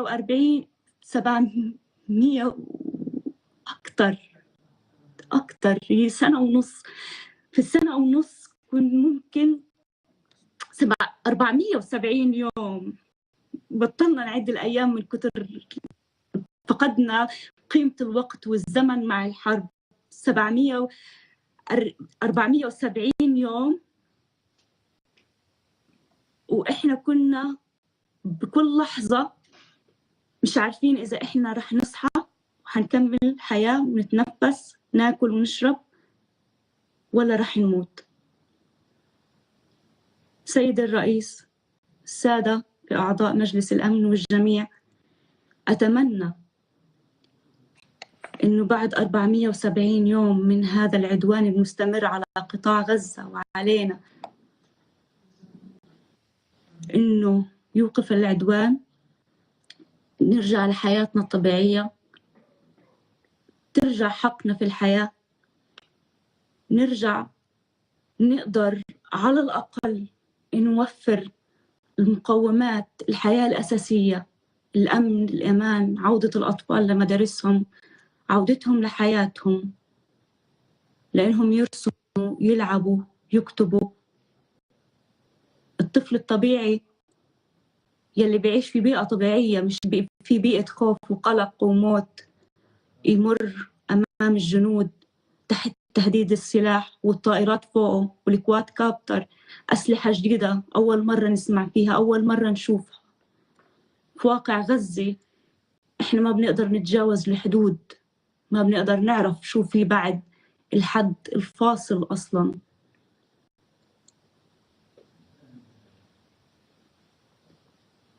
وبعرف إنه خسرنا كتير في هاي الحرب، بس بتمنى إنه ما نخسر أكتر.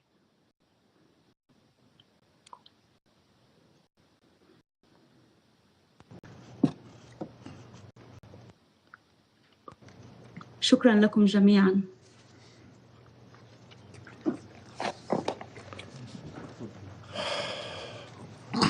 I thank Mrs. Bisan Natil for her sobering briefing.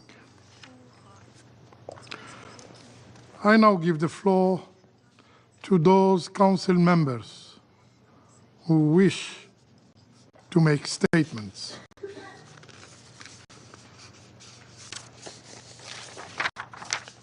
I give the floor to the representative of the Russian Federation.